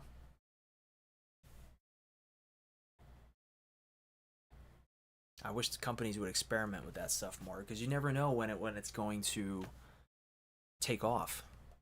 You know, and people it might be super successful and breathe new life into the product. The number one thing is freaking Blockbuster.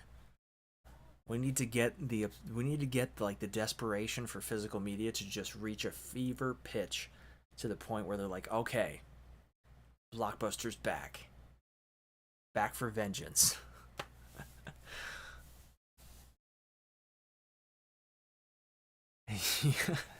Yeah, I mean they are running out of ideas. That's true. Or they just take an old idea and repackage it and pretend that it's a new idea. Oh, it's new. We just came up with it. Yeah, we got a whole team of researchers who brainstormed and came up with this new thing. It's called Bubble Play. It's a new idea. It's fresh. It's innovative. It's changing the landscape of dairy products as we know it.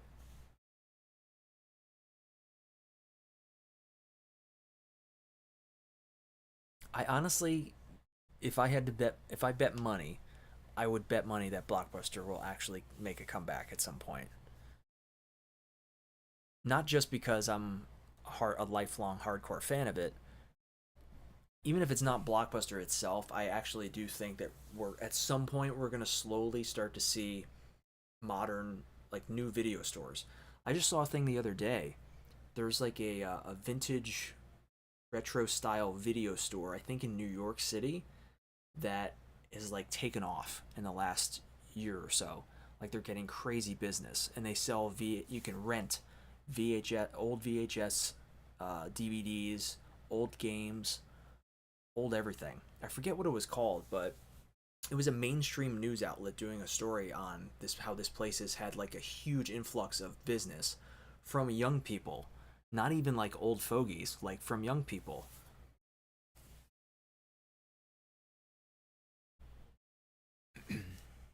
Yeah, I mean there's one Blockbuster left.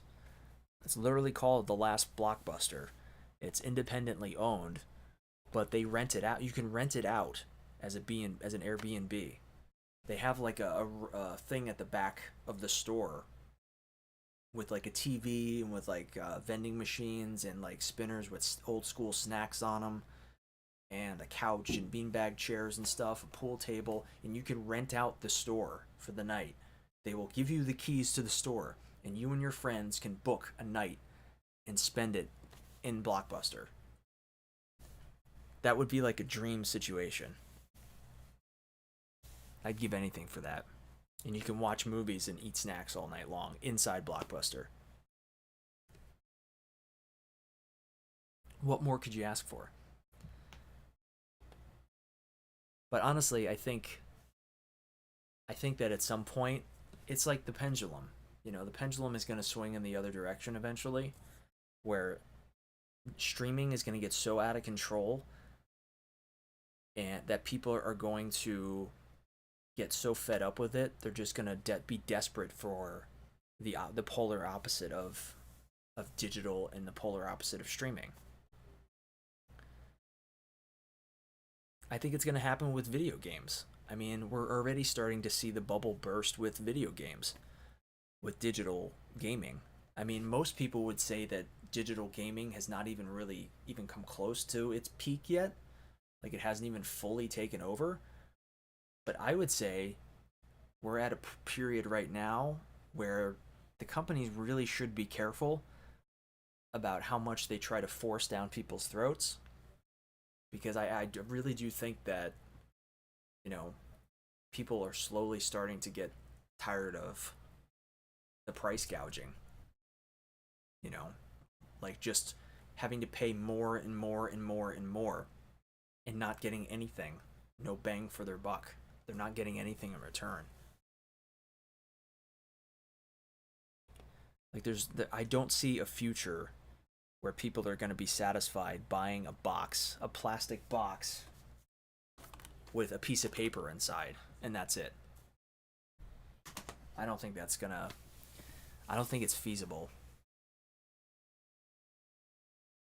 because people are not going to want to pay the same prices that they're already paying for less, and that's the problem. It would be different. It'd be totally different if if you had to pay less money for that digital thing. You know, if a digital game cost less than a physical game, that'd be different. But that's not really the case anymore. There was a time when that was the case, and that's why people started to move to streaming, because it was cheaper and it was more convenient. Now, digital and streaming are not, they're not cheaper and they're not less convenient. Every time somebody talks about a streaming service prices, they always say, "Oh, well, Netflix is only this, or Hulu's only this price, or Peacock is only this price. You know, don't be cheap, blah, blah, blah, blah, blah." You could have three or four streaming services, and you're paying more than you'd be paying for a basic cable package. Except, guess what? With a basic cable package, you'd be getting more than you're getting from those streaming services. Because nowadays, the streaming services are just content farms just churning out cheaply and quickly made crap.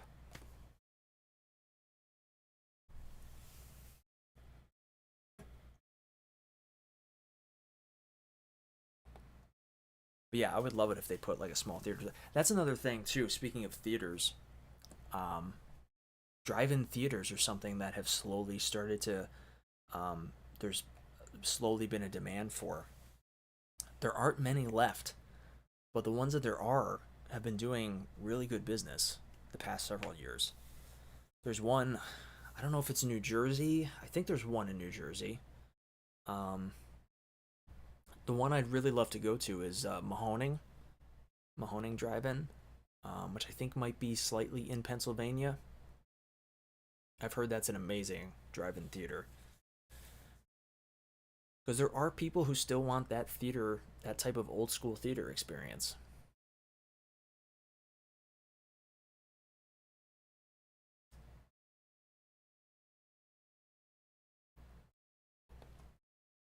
Eventually, you get tired of the you get tired of the just sitting alone in your house in front of the computer screen or the television screen. I say that as I'm sitting here alone in front of a computer screen.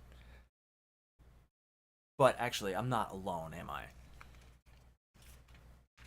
And thank you again, by the way, to anybody and everybody who's stuck around for this. I really appreciate it. This has been a lot of fun.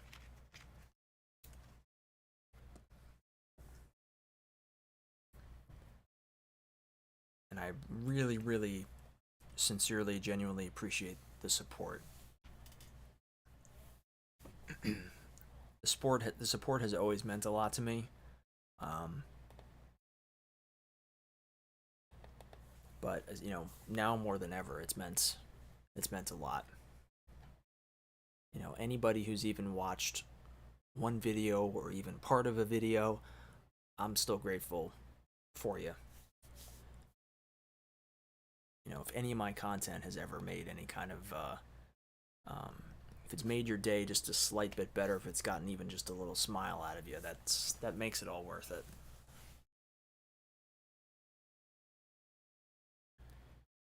Through the attic. Digging through the attic. Which one was that? Uh Another video. Digging through the attic. Do you mean are you talking about the one where I was looking through like the toy one? Where I was looking through like that drawer that had the like the Men in Black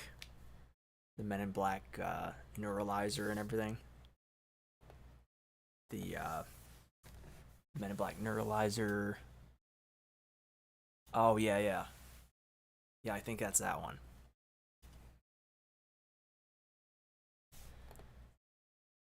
Yeah, I thought about doing another one like that. I didn't. That was fun. Thank you though. I'm glad you like that. Um, there was still so much in those drawers alone that I found after the fact and I actually found something recent that is really really uh, kind of a rarity. It has to be a rarity because I have a video that I'm planning on. I have a collection of Tiger Electronics games, and they were always like a staple for road trips. And they were basically those little handheld games that were you looked at them on the screen, and it was always like black and white, and it always sort of looked like it's hard to describe. It was almost like little whoa. It's almost like little pictures moving. Um, but I found a. I wasn't planning to show this until the video, but for a live stream, I'll I'll make this a little extra special. Just hang on one second.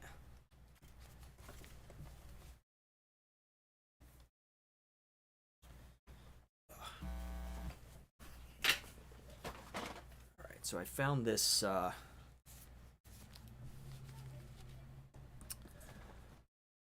thing that I used to have. Oh, I can never put batteries in it. I have so much trauma associated with that Tamagotchi. the amount of times I woke up in the middle of the night and that thing was like either run away or had died. Ugh. It made me not want to have a pet. But I found this bag that had my collection of Tiger Electronics games in it. And the bag is this crazy, like, legitimate 80s, 90s backpack. It's an HBO backpack. And it is a piece of merch for the movie House Arrest. I don't know if anybody remembers the movie House Arrest from the 90s.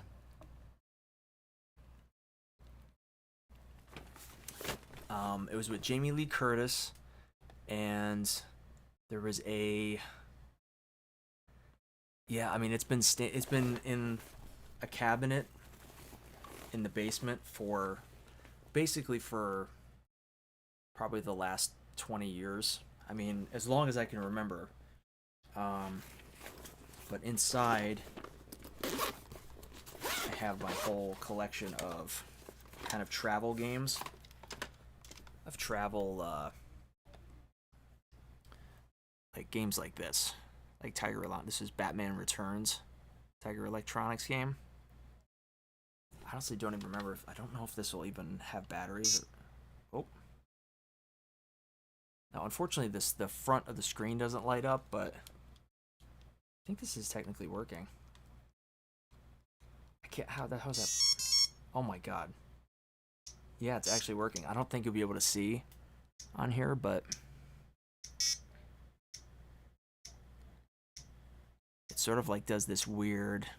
It's basically like doing what a calculator does. You can see that's like a Batmobile moving, and you're supposed to like shoot the bad guys off to the side as they come by. I can't believe this thing's actually working. Jeez. I have not changed. These are the batteries that were in it. Oh my god. Batteries that expired in 2007. And that's somehow still turned on. Oh man. But I have a ton of them. I have absolutely, like, a ton of them in here. I have one that is this one's really kind of crazy. I have this one that's a Star Wars Episode 1. It's a pod racer Tiger Electronics game. It's got the Darth Maul image on there. And it's got like the cool pod racer. And it's got like the wiring on there for the pod racer. Like a lot of detail in this, which I really like. It's hard to show this stuff on the screen because everything is like mirrored. I wonder if this one turns on. No, this one doesn't turn on, but that doesn't surprise me. This one might not even have batteries in it. But I have like a whole collection of them that I'm planning on showing for a video. So yeah, I'm excited for that.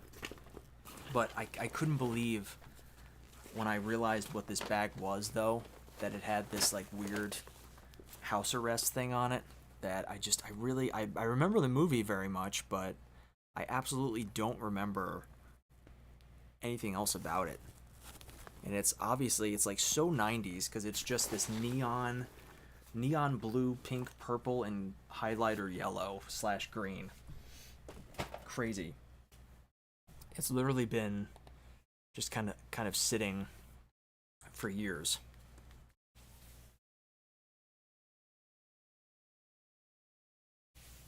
Oh yeah, I constantly ripped batteries out of remotes. I would take batteries out of I would take batteries out of the controller of one game system so I could play another game system.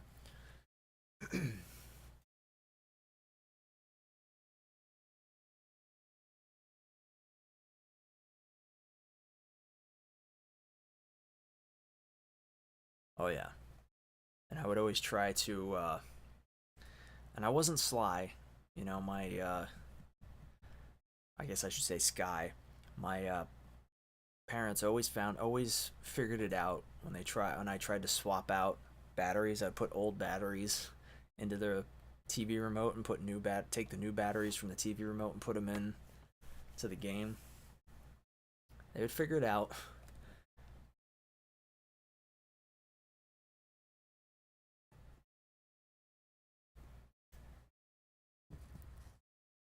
That was one of the fun things though about that time, about those types of about that type of physical media, you know.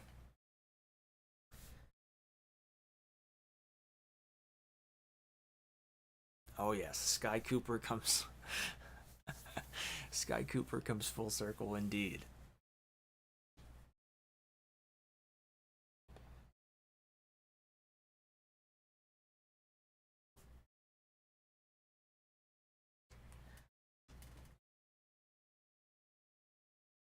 But yeah, I think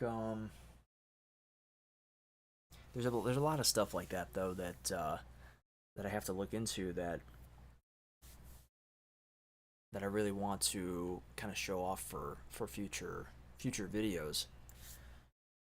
Um, that's one of the reasons why. That's the main reason why I stopped. You know, other than losing the creative, you know, part of it, the creative inspiration was losing the, you know, I didn't like feel super strong about ideas at the time. And you know what's funny about the backpack? I can't find one trace of it online. When I looked at it recently, I was like, you know, I gotta Google this, as I gotta see if I can find even an image of this. I couldn't even find one image, not one image, not one listing, not one mention of it, of any kind of house arrest movie merchandise. I mean, very few people remember that movie because I don't think it's considered to be a great movie, but I always loved it growing up, and I honestly don't have a clue where that backpack could have come from. I really have no idea. The only thing I can think of is that maybe it was like some kind of promotional thing for like Burger King or Blockbuster or something, that maybe you buy a Happy Meal and you get a, you know, house arrest backpack. I really don't know where this could have come from, unless it was like a toy that my parents bought back in the day. I really don't remember, because like there's no other tags or anything. There's no tags on it or anything. There's no tag on the inside or anything, so I there's not really any sign of what it could have come from, where it could have come from. Um, but yeah, my I mean, other people have made videos on Tiger Electronics games, but it's not exactly like a new topic. But at the same time, I feel like quite a few of the ones that I have um, might be a bit rare. So you know, I figured might as well. It'd probably make a cool video.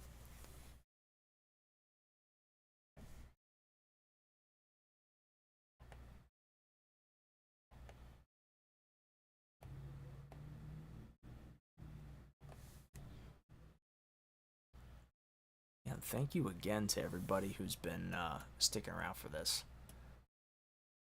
This has definitely been a lot of fun. I don't think I mentioned it. I can't remember if I mentioned it at the beginning of this or not, but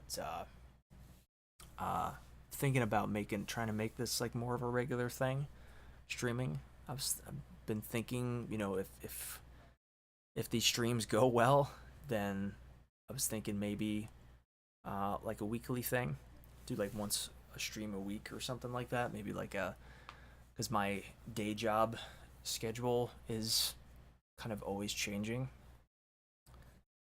so it's hard to really know what nights I'll be free to do a stream. But I was thinking of, you know, do like maybe one night a week or something like that. Feel like it'd be fun. Uh, And I'm surprised, I don't know if maybe somebody can tell me if the how this stream has been so far as like quality.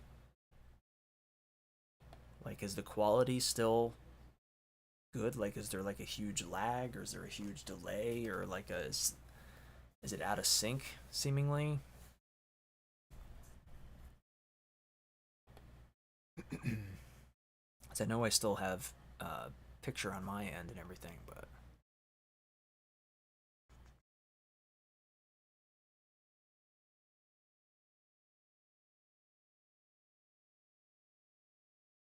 and also I wonder if how anybody feels about the layout of the this picture with like the thinking about maybe changing it up a little bit. I'm not sure if I'll exactly stick with like the kind of this TV thing here. Thought it looked pretty fitting for the channel.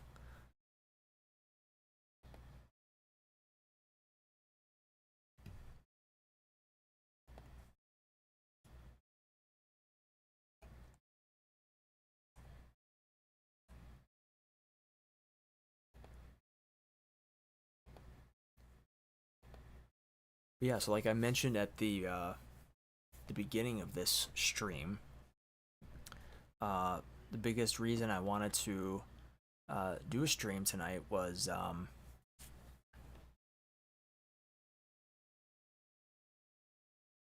yeah, yeah, that's true. I do have a bunch of scenes actually, but I do have like a there's this one that kind of shows the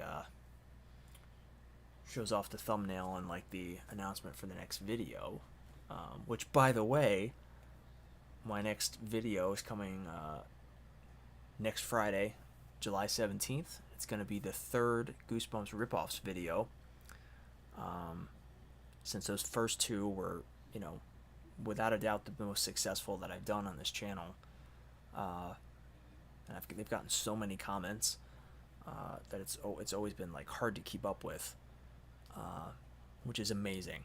And I love the fact that so many people have gravitated towards that content and that style of stuff.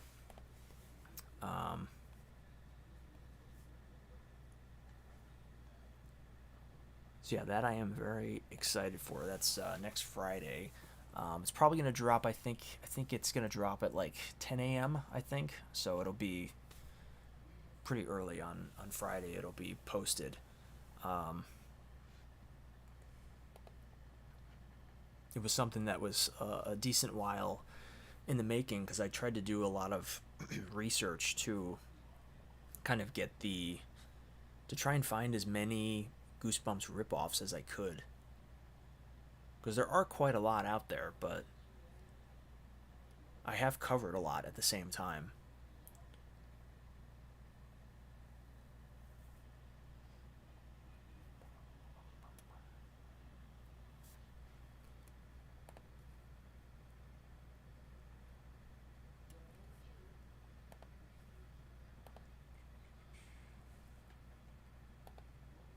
Um, yeah, so that's like the main thing that I have coming up for the channel. I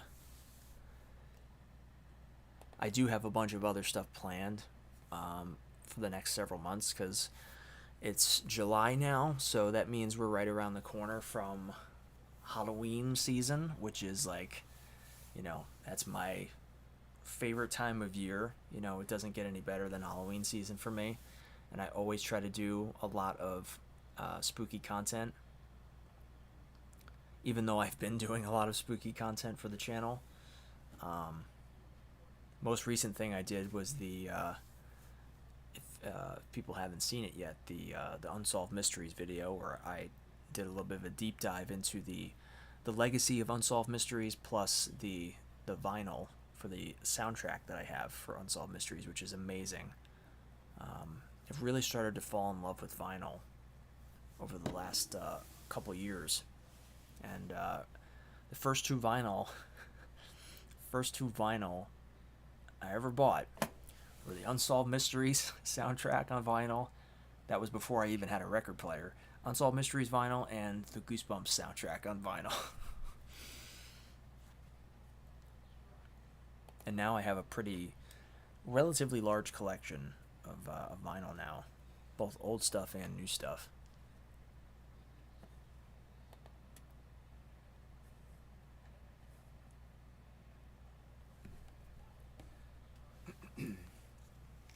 That's one form of physical media that is not going anywhere, for sure, is vinyl. You know, people want to say physical media is dying. Well, how do you explain the obsession, the resurgence of vinyl? Because for a while, older people usually were saying, it's a fad. It's not gonna last. You know, it's just a trend for like, you know, young kids who want to be hipsters. It's just a trend that's gonna last for a little while, and it's gonna burst. It really hasn't burst. You know, the vinyl thing has not burst. It's still, honestly, it still seems to kind of be gaining momentum. It's really turned into the the standard in music releases now. It really has turned into the standard, which I never expected. I really never expected it to be. I never expected it to come back, but I also never expected it to, like, just turn into like the way that people listen to music outside of streaming. Yeah, absolutely. Absolutely. That's honestly a big part of the reason I started, cuz for a while I was kind of not anti-vinyl, but for a while I was kind of like, I thought it was like overhyped, and I thought it was a trend, and I found it to be kind of, lame that like young people were like obsessing over it, cuz to me it was sort of like, I don't know, like sort of the tie-dye thing where like you're just trying to like take something that's old and like make it your own to seem cool.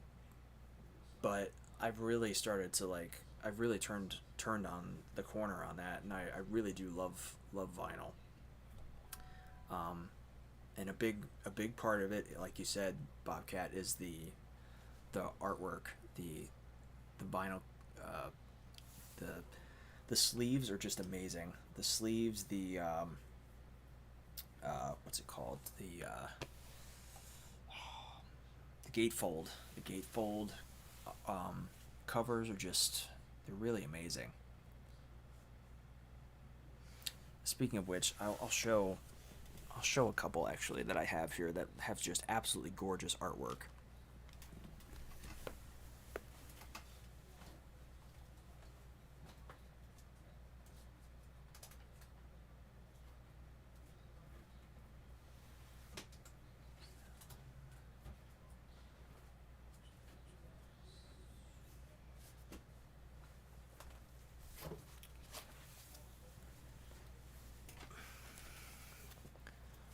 So I got a couple here.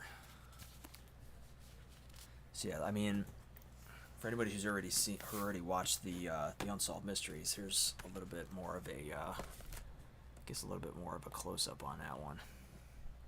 I absolutely love the artwork on this so much. It's just such a gorgeous vinyl. And this one is actually like even bigger than the 12.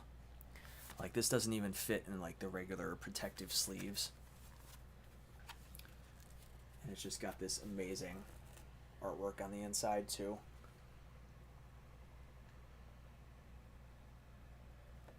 It's just really gorgeous. But this one especially, I love. This is the Goosebumps soundtrack on vinyl. And this was like the deluxe edition. It's got 3 discs with it, or 3 records with it. And this artwork inside here is especially freaking awesome.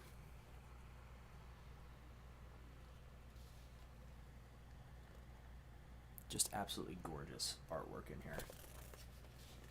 It also had, let's see, had another piece of artwork in here too.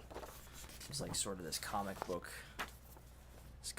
style paperwork in here.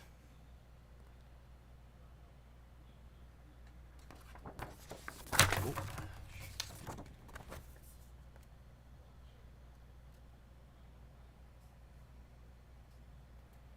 Ooh. Sorry about that. Sorry to your ears. Still working out some of the kinks. What can I say?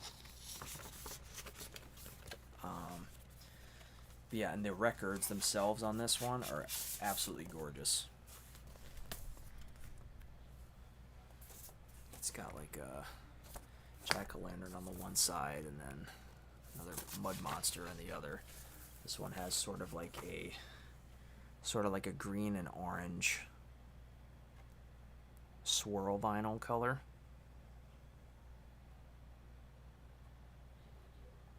Really cool. Oh boy.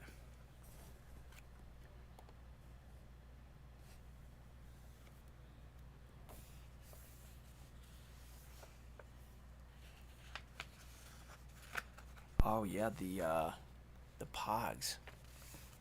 I remember the Pogs. That's something else that was like insanely. There was a very brief period where Pogs became like crazy expensive and crazy valuable. It was like this weird thing. I saw a video on it a while back where Pogs, like, for a brief moment, they became ridiculously valuable, and then it just stopped. I don't know what the deal was. But yeah, and I think I'm pretty sure this is supposed to glow in the green on this glows in the dark. But I think it's one of those things where you really have to spend a lot of time having it in the light for it to glow. But yeah, just really cool.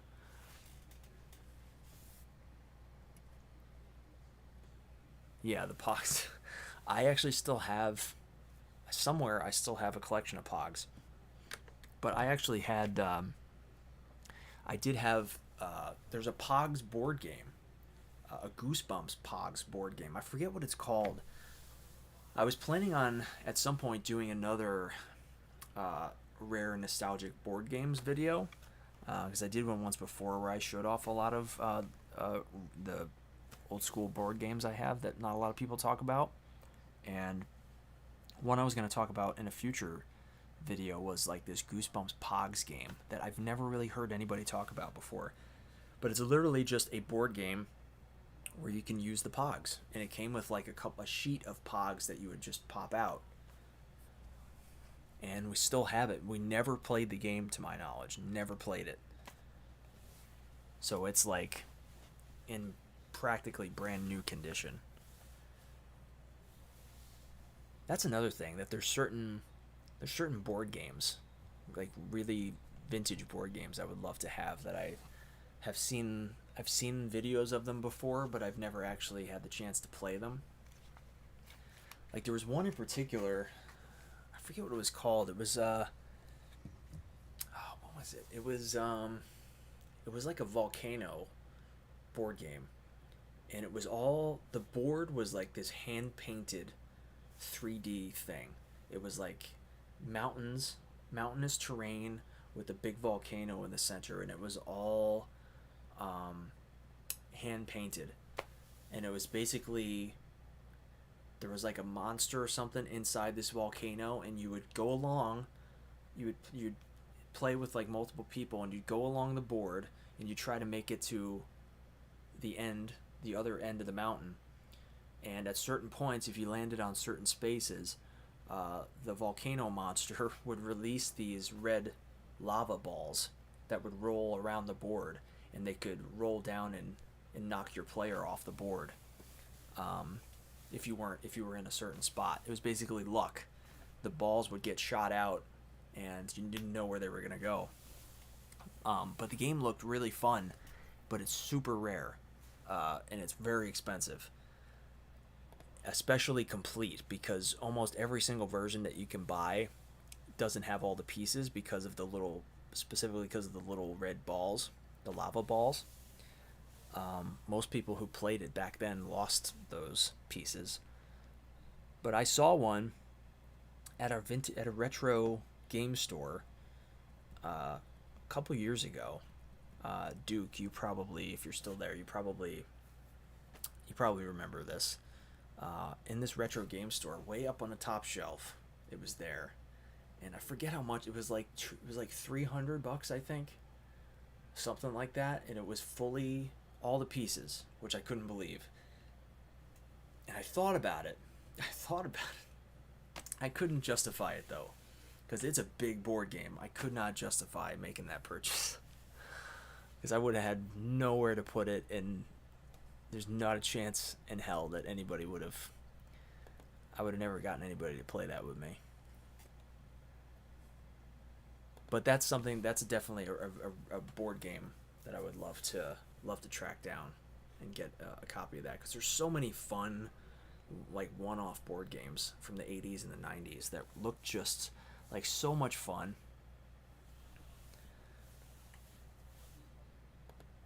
That's one thing that I'm glad hasn't really died off, is board games.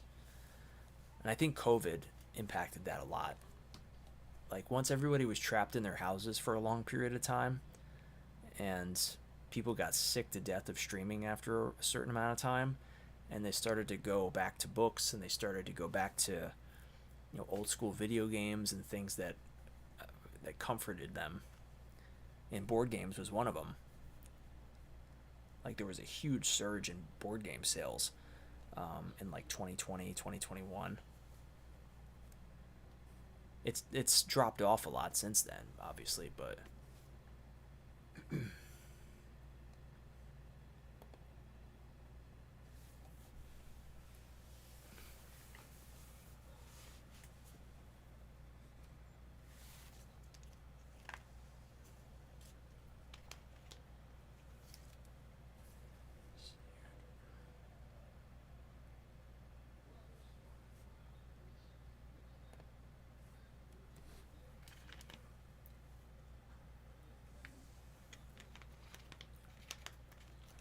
yeah, the funny thing about this is my intention going in was to do like, initially my intention was to do a half hour stream, and then I thought, you know what, the half hour stream, it's not, it's not really going to amount to much, because it doesn't really give, if anybody's going to check out the stream, 30 minutes is not a lot, and most people don't really stream just for 30 minutes. So then my next plan was an hour at 2.5 hours, which is awesome though. I mean, I love being able to get to chat with people on here, and to talk about vintage stuff. It's a ton of fun. It really is. There's too much negative stuff to think about in 2026. Too much to stress about. Every so often we gotta be gotta allow ourselves to kind of enjoy the things that gave us comfort growing up.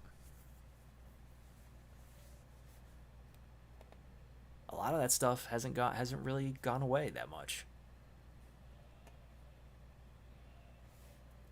which I've always appreciated.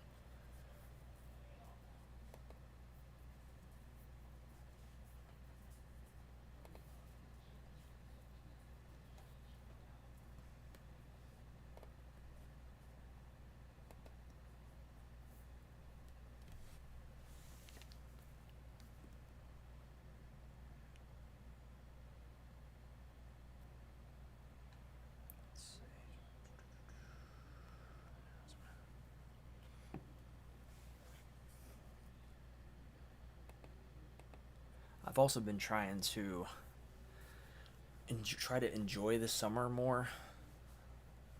I don't know how everybody else has been enjoying their summer so far, but I feel like nowadays, as an adult, the summer months just go by way too fast. Way too fast.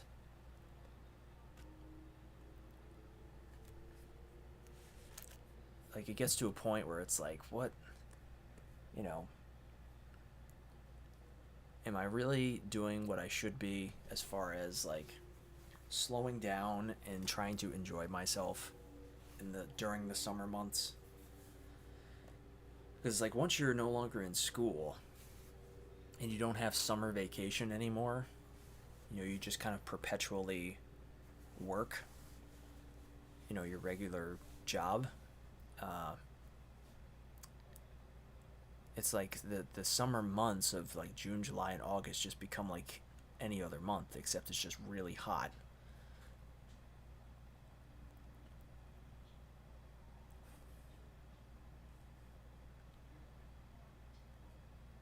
So yeah, I've been trying to really enjoy the summer months more, and try to like watch, enjoy more stuff than I used to. Enjoy more of the stuff that I used to. I mean, there's a lot of great summer movies that I grew up with.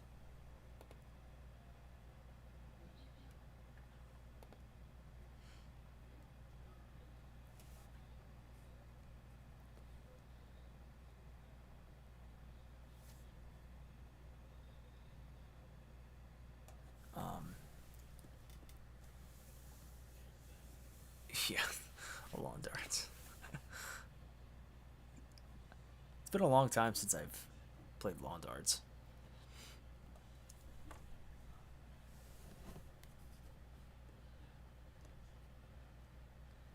There were a lot of great backyard games back in the day.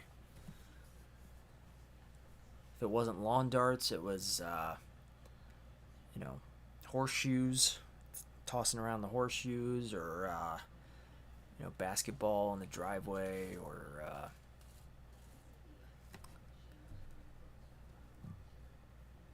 climbing up the swing set and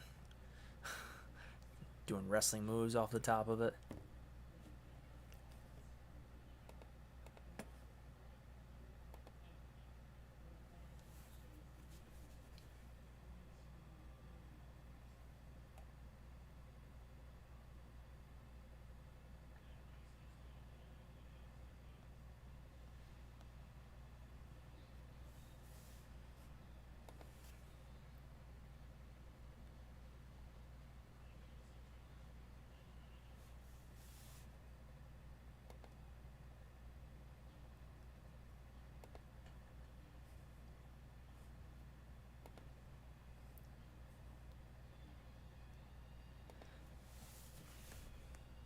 Yeah, so I think I'm probably gonna wrap up in a few minutes here. This has been pretty awesome. This has been a lot of fun, and I'm so happy that, like, aside from that hiccup at the beginning where my internet cut out and it like screwed things up, I'm hoping that once this stream is actually replayable, that it doesn't get screwed up because because of the internet going out, and I had to kind of restart. I hope that doesn't throw anything off, but it's one of those things, though, that I guess it kind of comes with the territory, I guess. Aside from that, though, I'm really pleasantly surprised with how well this is, functioning.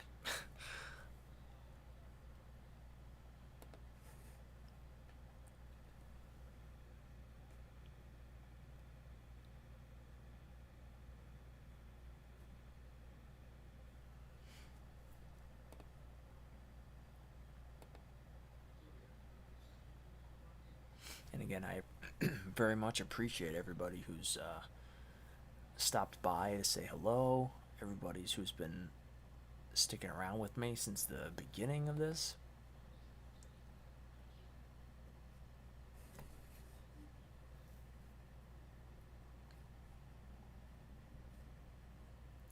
It's one thing I really wanted to start doing was exploring new avenues with this channel.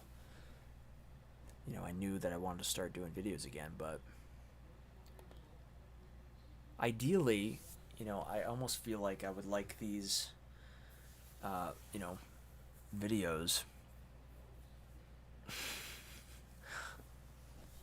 I would sort of like these live streams to kind of feel like almost like a live, interactive podcast sort of thing, I guess,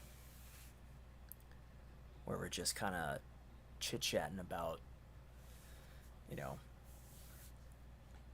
nostalgic news of the day and stuff like that. And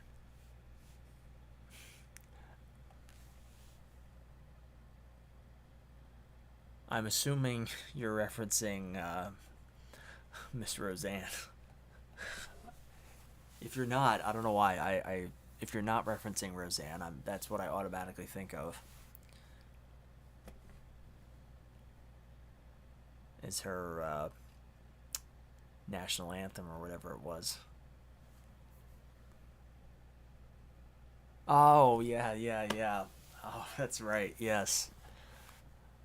I should always it should I guess be like with me with Seinfeld references. Like I should just assume that every reference you make is a Blair Witch reference. Justifiably so.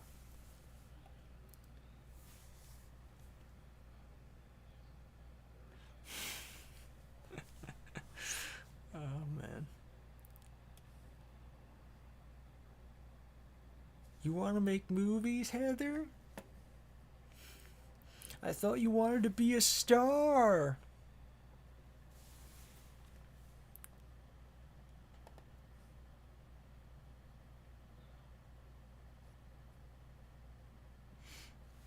I mentioned it on the first stream I did, but that's like without a doubt one of the here's your motivation. That was like my it's definitely one of my holy grail uh, blockbuster VHS things to get is the Blair Witch Project in a blockbuster a rental copy that's in a blockbuster clamshell. That's like a legit rental copy. For whatever reason, when you look it up, all you can find is the one in like the regular cardboard sleeve case for the VHS that has like a Blockbuster pre-owned sticker on it. It's almost as if they never. It's almost as if nobody has a clamshell Blockbuster rental copy. I'm starting to suspect. I've been looking for years now. That same thing with Halloween. I've never once seen a Halloween rental copy in a Blockbuster clamshell. It's always in because Blockbuster had their own exclusive version, and so every version you find of the tape for sale, even the rental copies, it's in the cardboard sleeve, the original cardboard sleeve that says like Blockbuster Presents on it, but it's not the Blockbuster actual rental case. Like somebody out there has to have those. It has to exist.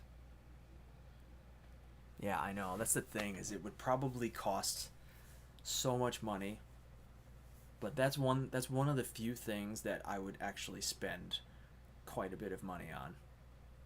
Like if that popped up and it was, in the hundreds, I would probably I'd probably buy it cuz I mean, what movie would be it's like the quintessential blockbuster clamshell rental that you could have, because that whole movie centers around the whole success of that movie is all about word of mouth and passing it on, so like that it aligns with the idea of renting, of multiple people having access to it and passing it along to other people. Like it would just be the ultimate thing to have a rental copy of that. One thing not a lot of people know, and I found this out recently, well, not recently, within the last several years because I worked at a place with a woman who was one of my bosses, and she used to be a manager for a Blockbuster years ago. And apparently, when Blockbuster stopped carrying VHS, when they stopped doing rentals for VHS, there was a decree that came down that said all of your VHS tapes have to be destroyed. And they would actually like have this crazy thing where they would all have to be put in black bags and tied up, and someone from the people from the company had to come down to each store to watch them actually destroy the tapes and throw them in the dumpster and make sure they were destroyed. I don't know if this is true, but that's what I've heard. If that's the case, very few people must have abided by that, because there's so many legit Blockbuster VHS rentals on eBay. Unfortunately, most of them are like really crap movies that nobody's heard of. But if you look long enough, you can find a lot of really, really vintage ones, really great ones.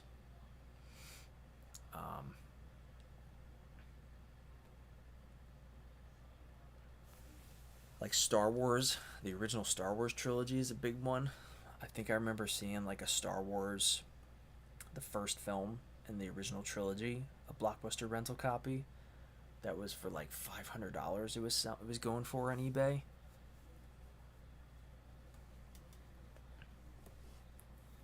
Which makes sense. I mean, that's another one of those movies that's kind of a holy grail for having a VHS rental copy of a movie like Star Wars.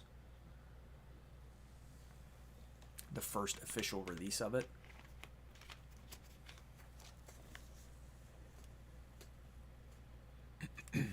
Right.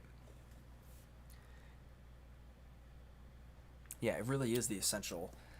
That's why I feel like it would be worth a lot. And so it's really one of those things. It makes me wonder.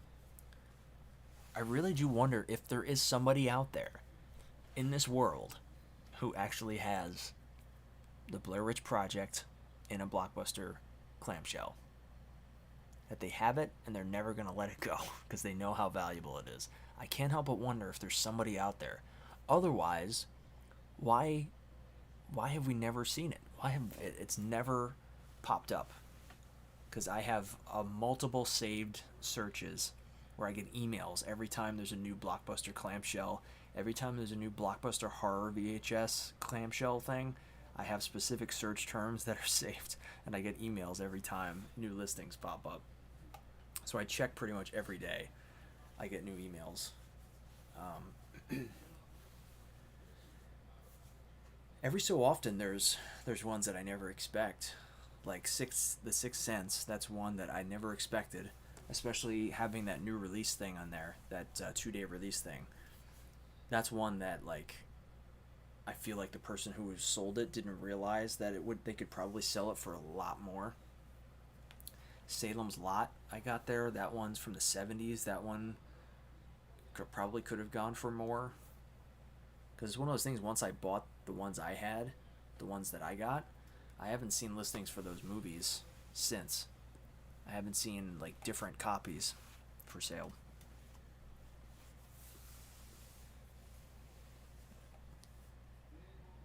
But yeah, it's also the fact that Blair Witch is you know, it being a found footage movie plays a lot into it as well.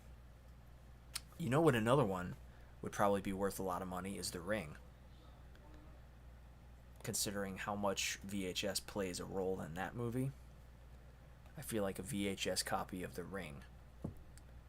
And I think that was released on VHS, because I don't think VHS had ended when that first Ring movie came out. I think that was like 2001. So with how much VHS plays a role in that movie, I think that a rental copy of that would probably be worth a lot.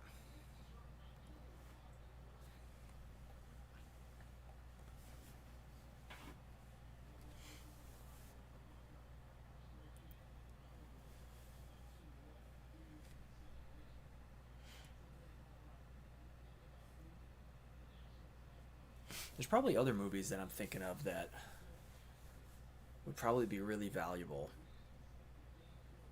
as like a rental copy. I feel like Clerks would probably be one.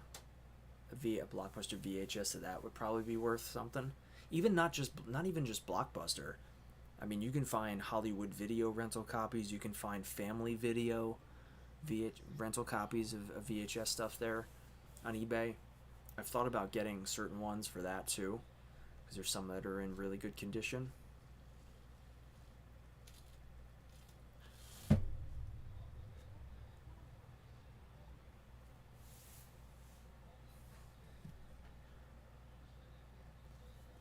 Yeah, I can't think off the top of my head of any particular other ones.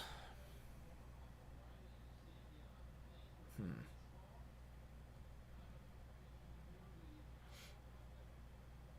Back to the Future would probably be one that would be valuable. The original Back to the Future would be a VHS rental copy for Blockbuster.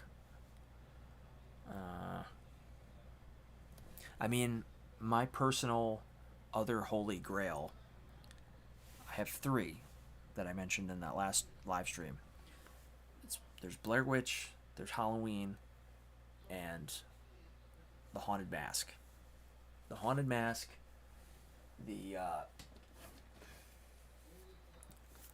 the a Blockbuster rental copy of the Haunted Mask.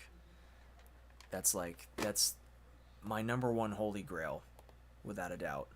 And I still have not any Goosebumps episode that's a Blockbuster rental copy in a Blockbuster clamshell.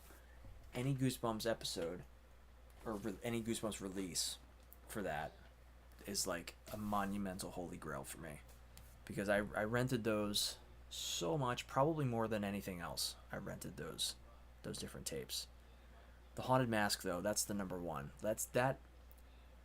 It'll probably sound ridiculous to some people, but that's one where if I found that and was able to buy it and have a rental copy of that in a Blockbuster clamshell, a legit one, it would like actually make me emotional.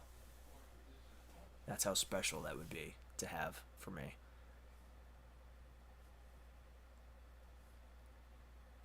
Not to mention, the ultimate dream, which will never happen, would be to have a Blockbuster rental copy of the Haunted Mask, from my specific Blockbuster that I went to, because that would be the actual copy that I rented, in the actual case that I rented it in. If it still exists somewhere in the world, I would pay a lot of money for it if somebody had it. But unfortunately, if I had to guess, I would say that I would say a majority of those tapes probably were destroyed long time ago. It's probably why whatever exists out there on eBay it's probably why that's what's there is because everything else was destroyed.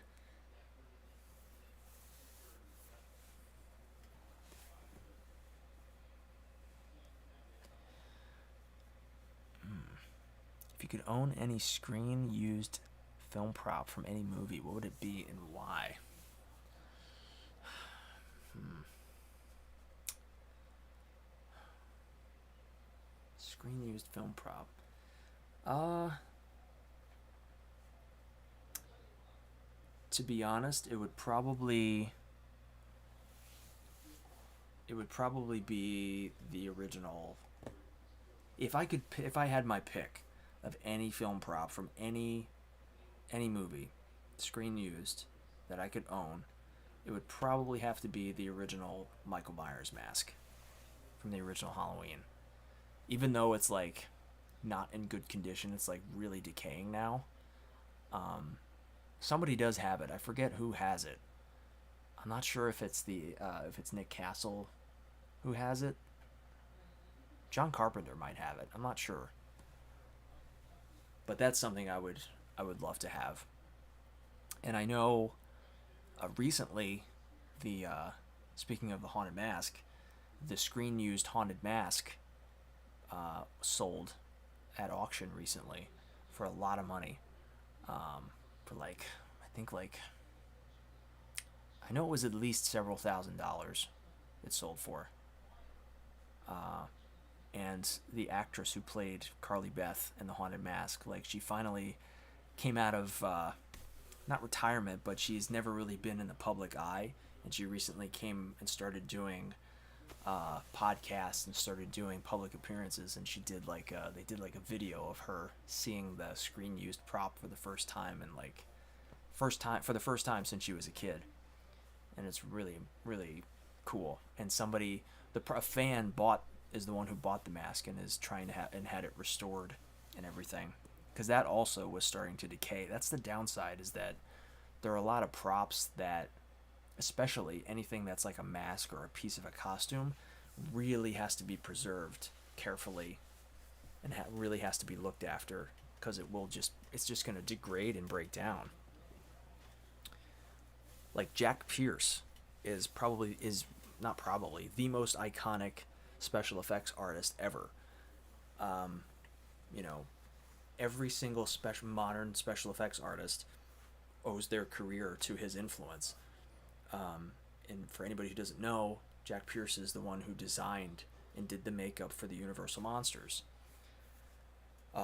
He created the iconic Frankenstein monster look. He created the Wolfman look. And there is only the Mummy. He created that look.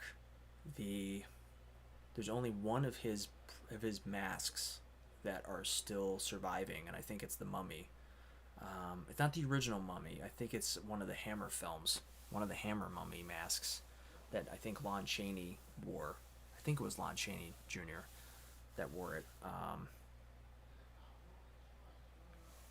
Or not? No, that wasn't one of the Hammer films. Actually, that was one of the Universal Monster Mummy sequels. Uh, but it's breaking down. But that was from, I think, the 40s or 50s. And that's the thing. Like even the people who have it are trying to keep it preserved, but it still is breaking down because the materials just wear away.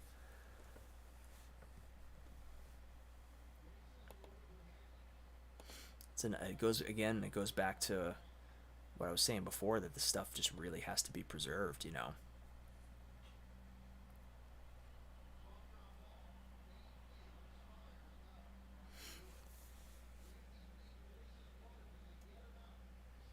Yeah.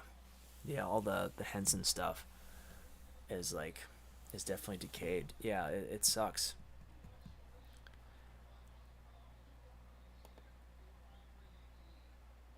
And I think part of it too is it's bad when companies own this stuff, or when studios hold on to this stuff, because at some point the studio's gonna say, we're cleaning it out. I don't trust a lot of studios to preserve stuff. Studios couldn't even be trusted to preserve films. Think of how many films are like notorious and like have become urban legend, um, because they're lost, because all the copies were either lost in fires or just destroyed for whatever reason.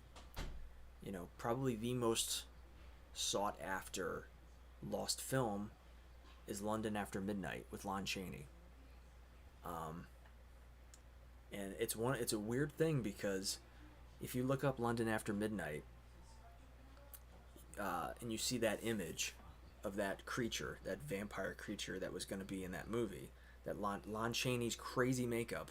Speaking of makeup effects, the king, the true pioneer of special effects makeup, Lon Chaney. Um, no, but you will not find one legendary makeup artist who says that they weren't directly influenced by Lon Chaney. Um, he just changed how it was done. He like invented the way it was done, basically. Um, but he had this crazy looking face for this vampire character in this movie, London After Midnight, and the movie was lost in a fire decades ago. And it's believed to this day that all copies are lost, but nobody really knows for sure. You know, at any random day, somebody could be going through a file cabinet, digging through a random worn down box, and all of a sudden they find a piece of a film that was thought to be lost, or find, a whole film intact that was thought to be lost. There was, speaking of which, Hammer just, it's happened with Hammer horror films. The first Hammer Dracula film, Horror of Dracula, with Christopher Lee and Peter Cushing. That film was cut down for violence back in the day, because this was during the time when the ratings boards were just like really going hard on cutting out violence, and the Dracula's death at the end, where he gets killed by turns to dust, basically. He like melts and turns to dust. They had to cut out a majority of the gore effects. And the gore and those scenes with the gore effects were thought to have been destroyed and lost. And it was like sad, because it was like incredible work, incredible makeup work, and incredible special effects that were lost, thought to be lost to time. Those were discovered decades later, and they finally, I think like probably within the last like 5 years or so, they finally restored the footage, the lost gore footage, and you can watch it on YouTube now. It's something that was, it's probably like 5 seconds of footage that was thought to have been destroyed, and is now, you can watch it, and it's in all of its glory, and it looks incredible, and it's bloody as all hell.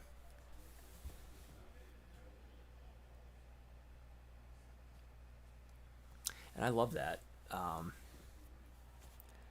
The thing about the 3 hour Blair Witch cut, like, because there's been deleted footage that you could watch, but it's not the same quality.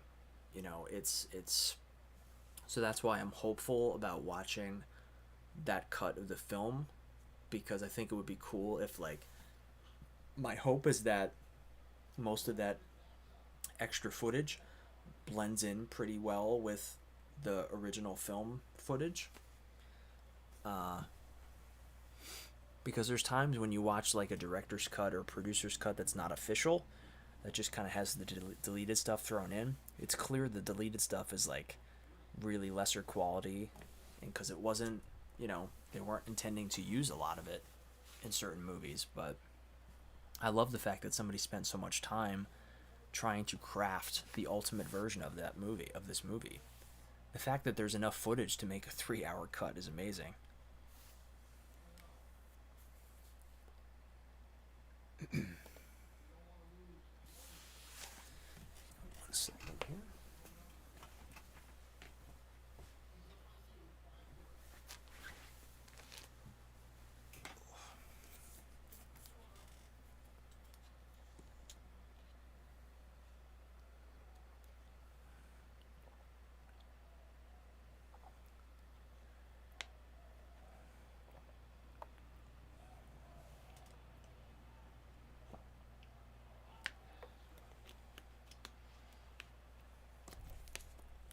That's awesome. Wow. That's awesome to hear. It makes me even more excited. And I'm pretty sure that I'll be able to, because I do have a smart TV now, so I'm pretty sure I should be able to just pop this into my TV, and that it'll play. I mean, if not, I could always pop it into my computer too, and then connect my computer to the TV as well. I really do love the fact that this comes in like this case. It's like such a cool idea. It really makes it feel like a lost treasure.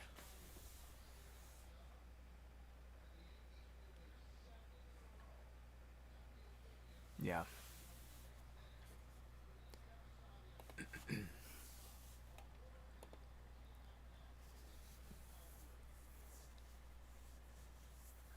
That's awesome.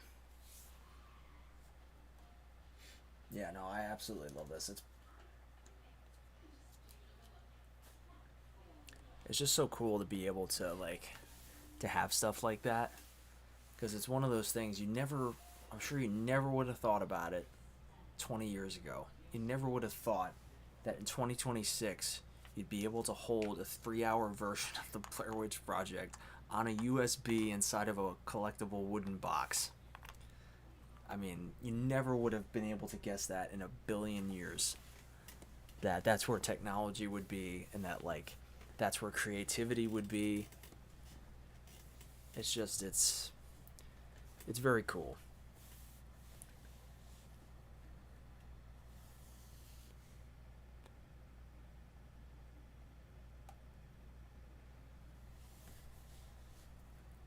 Yeah, for sure. I actually figured out a while back, um, probably like sometime last year, I did a ton of experimentation and I figured out a way to connect my I figured out a way to connect my VHS uh, or my VCR to my laptop. I figured out a way to connect my VCR and so I could record VHS footage off of it. Uh, and vice versa. I figured out a way to get my footage from my computer to play through my VCR so that I could record computer footage onto a VHS tape to use for like music video stuff to like film and make it look like it's filmed on VHS tape. And also to be able to record certain things that I can't get on VHS. Cause like I feel like it'd be fun to like I don't know, record a yeah. Yeah, I think I ended up well the problem was you have to be able to connect it to a TV too. Um because my VHS or my VCR is like uh, a little bit. It was a little bit. The connection ports are a little bit different than other VCRs I've had, so it was kind of a major pain in the ass to figure out. Um, and I had to buy like a special kind of converter. It was some kind of like special Japanese converter in order to get it to work.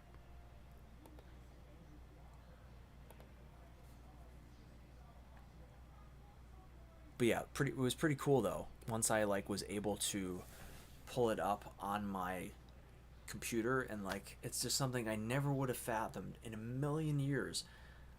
I'm able to pop in a VHS tape on my VCR and have it run through the TV and also have it display and play on my computer screen.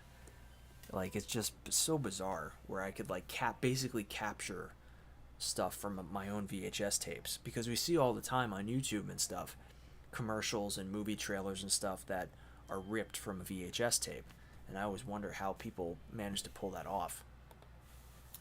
Um, and I probably could have figured out a much easier way to do it by researching, but I ended up just kind of trying to figure it out on my own, which was kind of more fun.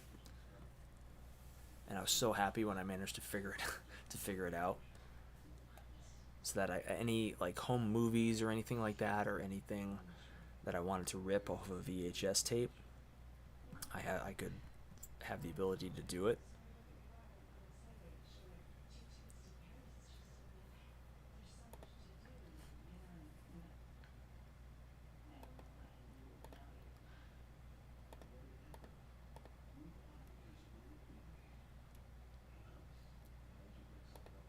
There's actually quite a few people now that make custom VHS tapes of movies. I actually have one now that is pretty cool from a really cool seller.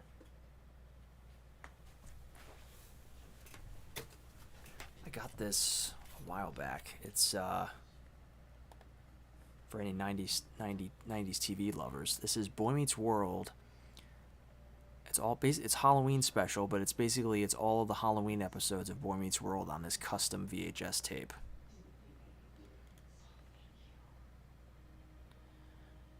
And it's from one person who makes her own custom tapes.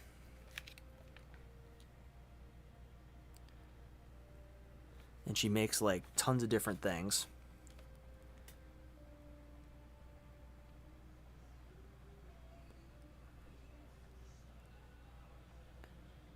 And when I saw this, I just had to get it. It's got 5 TV episodes on it, 110 minutes on a legit VHS tape. Comes in like the protective case. And I got another one from her. It's might as well shout her out on here actually. It's called Red Planet Video. Makes all kinds of like old movies on VHS, custom VHS tapes, new movies, a lot of horror stuff, a lot of really cool horror stuff that you can get. Yeah, I would actually love to get a vintage VHS camcorder. There's I don't know if you've heard of Brutal Moose, one of my favorite YouTubers.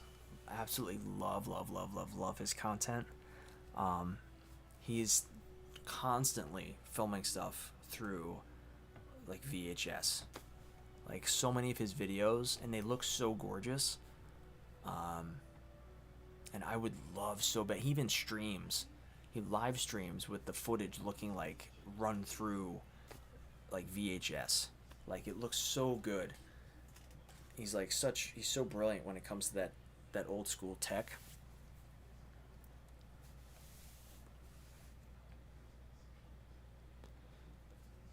Yeah.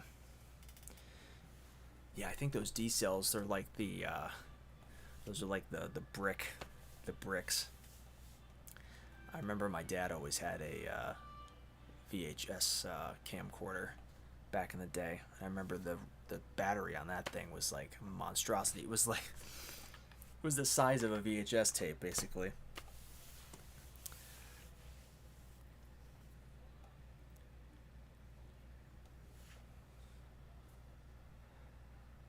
But yeah, I do have a new one from that Red Planet Video that's supposed to be coming out soon, or it's supposed to be shipping soon.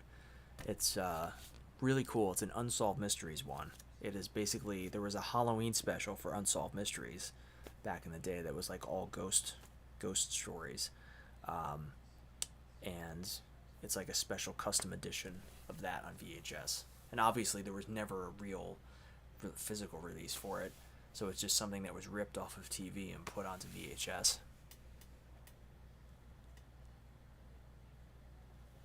Yeah, true.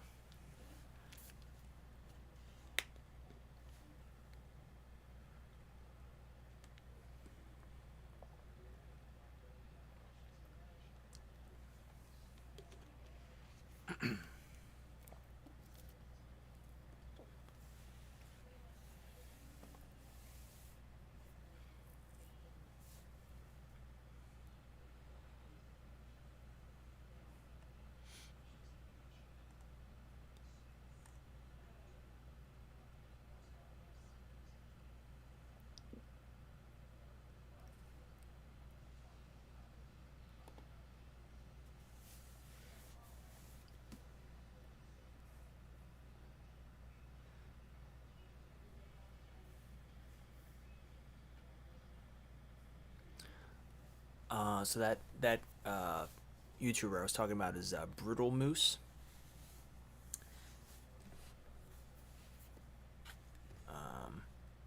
He does a lot of like, I feel like you'd really like him. He's like he does a lot of really weird, offbeat humor. Most of his videos are like food, trying nostalgic like food, trying like frozen. He'll like make videos where he just tries all different kinds of weird frozen dinners that are like old school. Um, just like really bizarre stuff, and all the humor is crazy. And he's got crazy talent. Like there's so many crazy special effects that there's no reason for him to do it.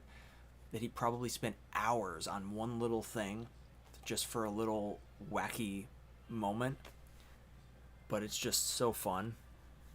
Um, and he'll literally go out and like buy like he'll go to like yard sales and stuff and garage sales and buy like blank VHS tapes of that people had that have stuff on them, but you can't tell what's on them. And he'll like make a video where he like shows off like what he found, what random stuff he found on these people's home movie tapes that they sold.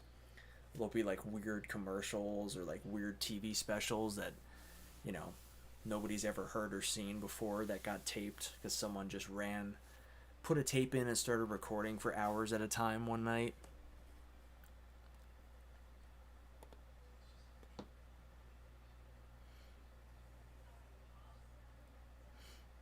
And he's done a lot of videos showing off content.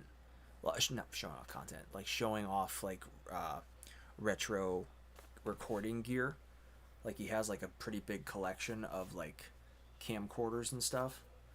So he's like really, really educated on that stuff. So I think that's a big part of the reason why he's so good at like making all of his footage look so retro.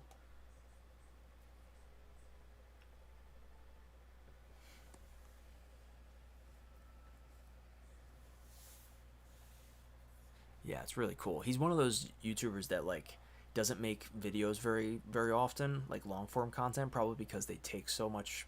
You can tell there's like they probably spent months working on each video. So he mostly streams, and he'll usually play like really old computer games. He'll play like really old PC games. He'll play like a Nancy Drew PC game from 1995, and he'll just do like a stream playing that. It's a lot of fun. He's one of those YouTubers that's like very, can be an inspiration to like want to make content.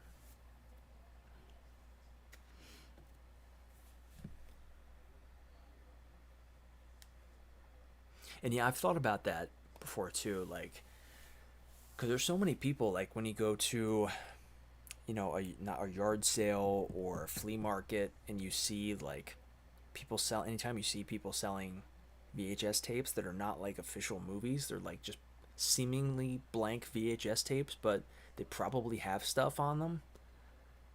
It's almost a weird thing. Like you could find some like pretty messed up stuff if you're if you do it for long enough, if you buy that stuff for long enough. Plus, if you buy a bunch of tapes and it's got nothing but crap on them, what do do you just toss them? Like what do you? So I feel like you'd end up could end up with a stockpile of tapes you have no use for. But it's cool though. He has like a whole big series on it on his channel of investigating these blank tapes these mystery tapes, I think he calls it. Mystery tapes, volume 1, volume 2. In each one he goes through and analyzes one of these blank tapes that he bought to see what kind of weird stuff is on it.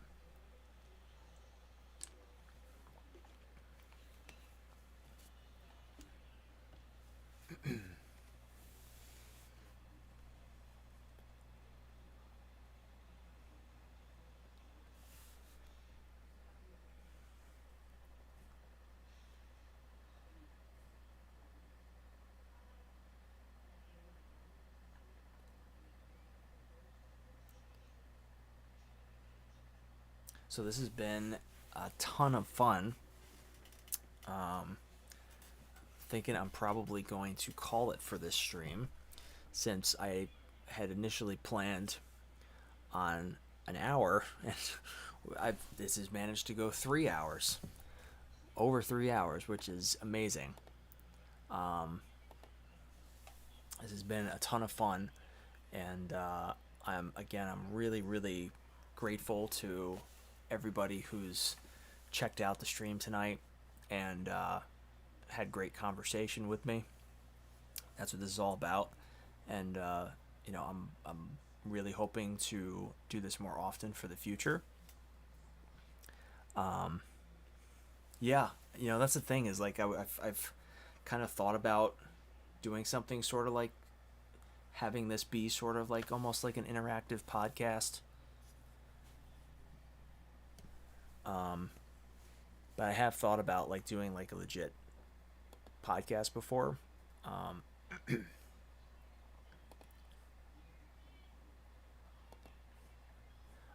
but yeah, it's because it's a lot of fun, you know, to talk about this stuff. And as you probably know, I have more, you know, more, more than a little bit to say about a lot of this stuff. Yeah, I appreciate that, man. Thank you, Bobcat. That was one of the things I was worried about the most with live streaming, um, because I was always worried that like there'd just be like moments where I'm just like, oh God, what do I say? What do I do? I'm out. I don't know what to do. Um, because it's not exactly the same thing. You almost have to. I think part of the reason why it's a little bit easy for me to keep talking is because I'm sort of still in that. I'm so used to that recording mindset of like, if the camera's on, I have to be treating it like it's a regular long form video where I'm just constantly saying something, you know. It's hard to kind of like let your guard down a little bit more and just kind of be more relaxed and casual. I'm not used to it, being that I've never done this really before. Um,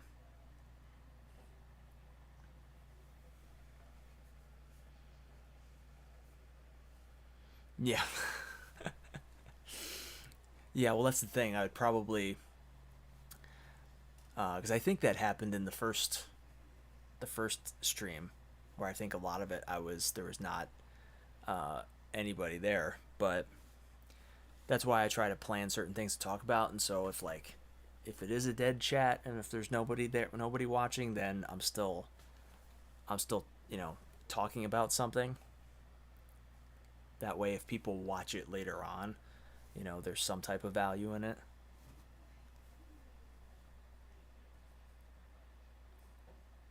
But I very much appreciate you sticking around. It's been a lot of fun. I don't get to, haven't had a chance to like have a long chat with you in a while. Um,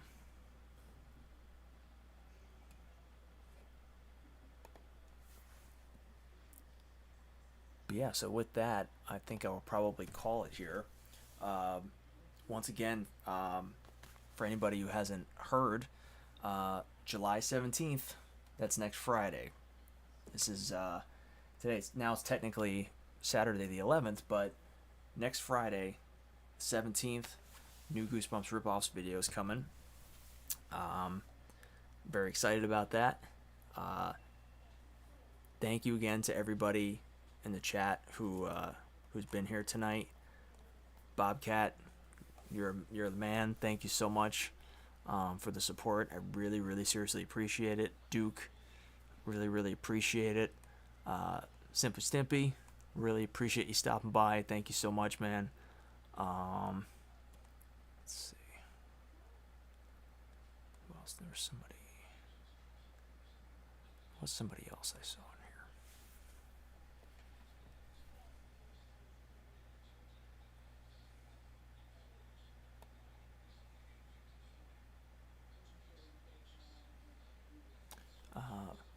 Brody just exists. Thank you so much for stopping by. Really appreciate it. Don't want to leave anybody out here. I think that was everybody.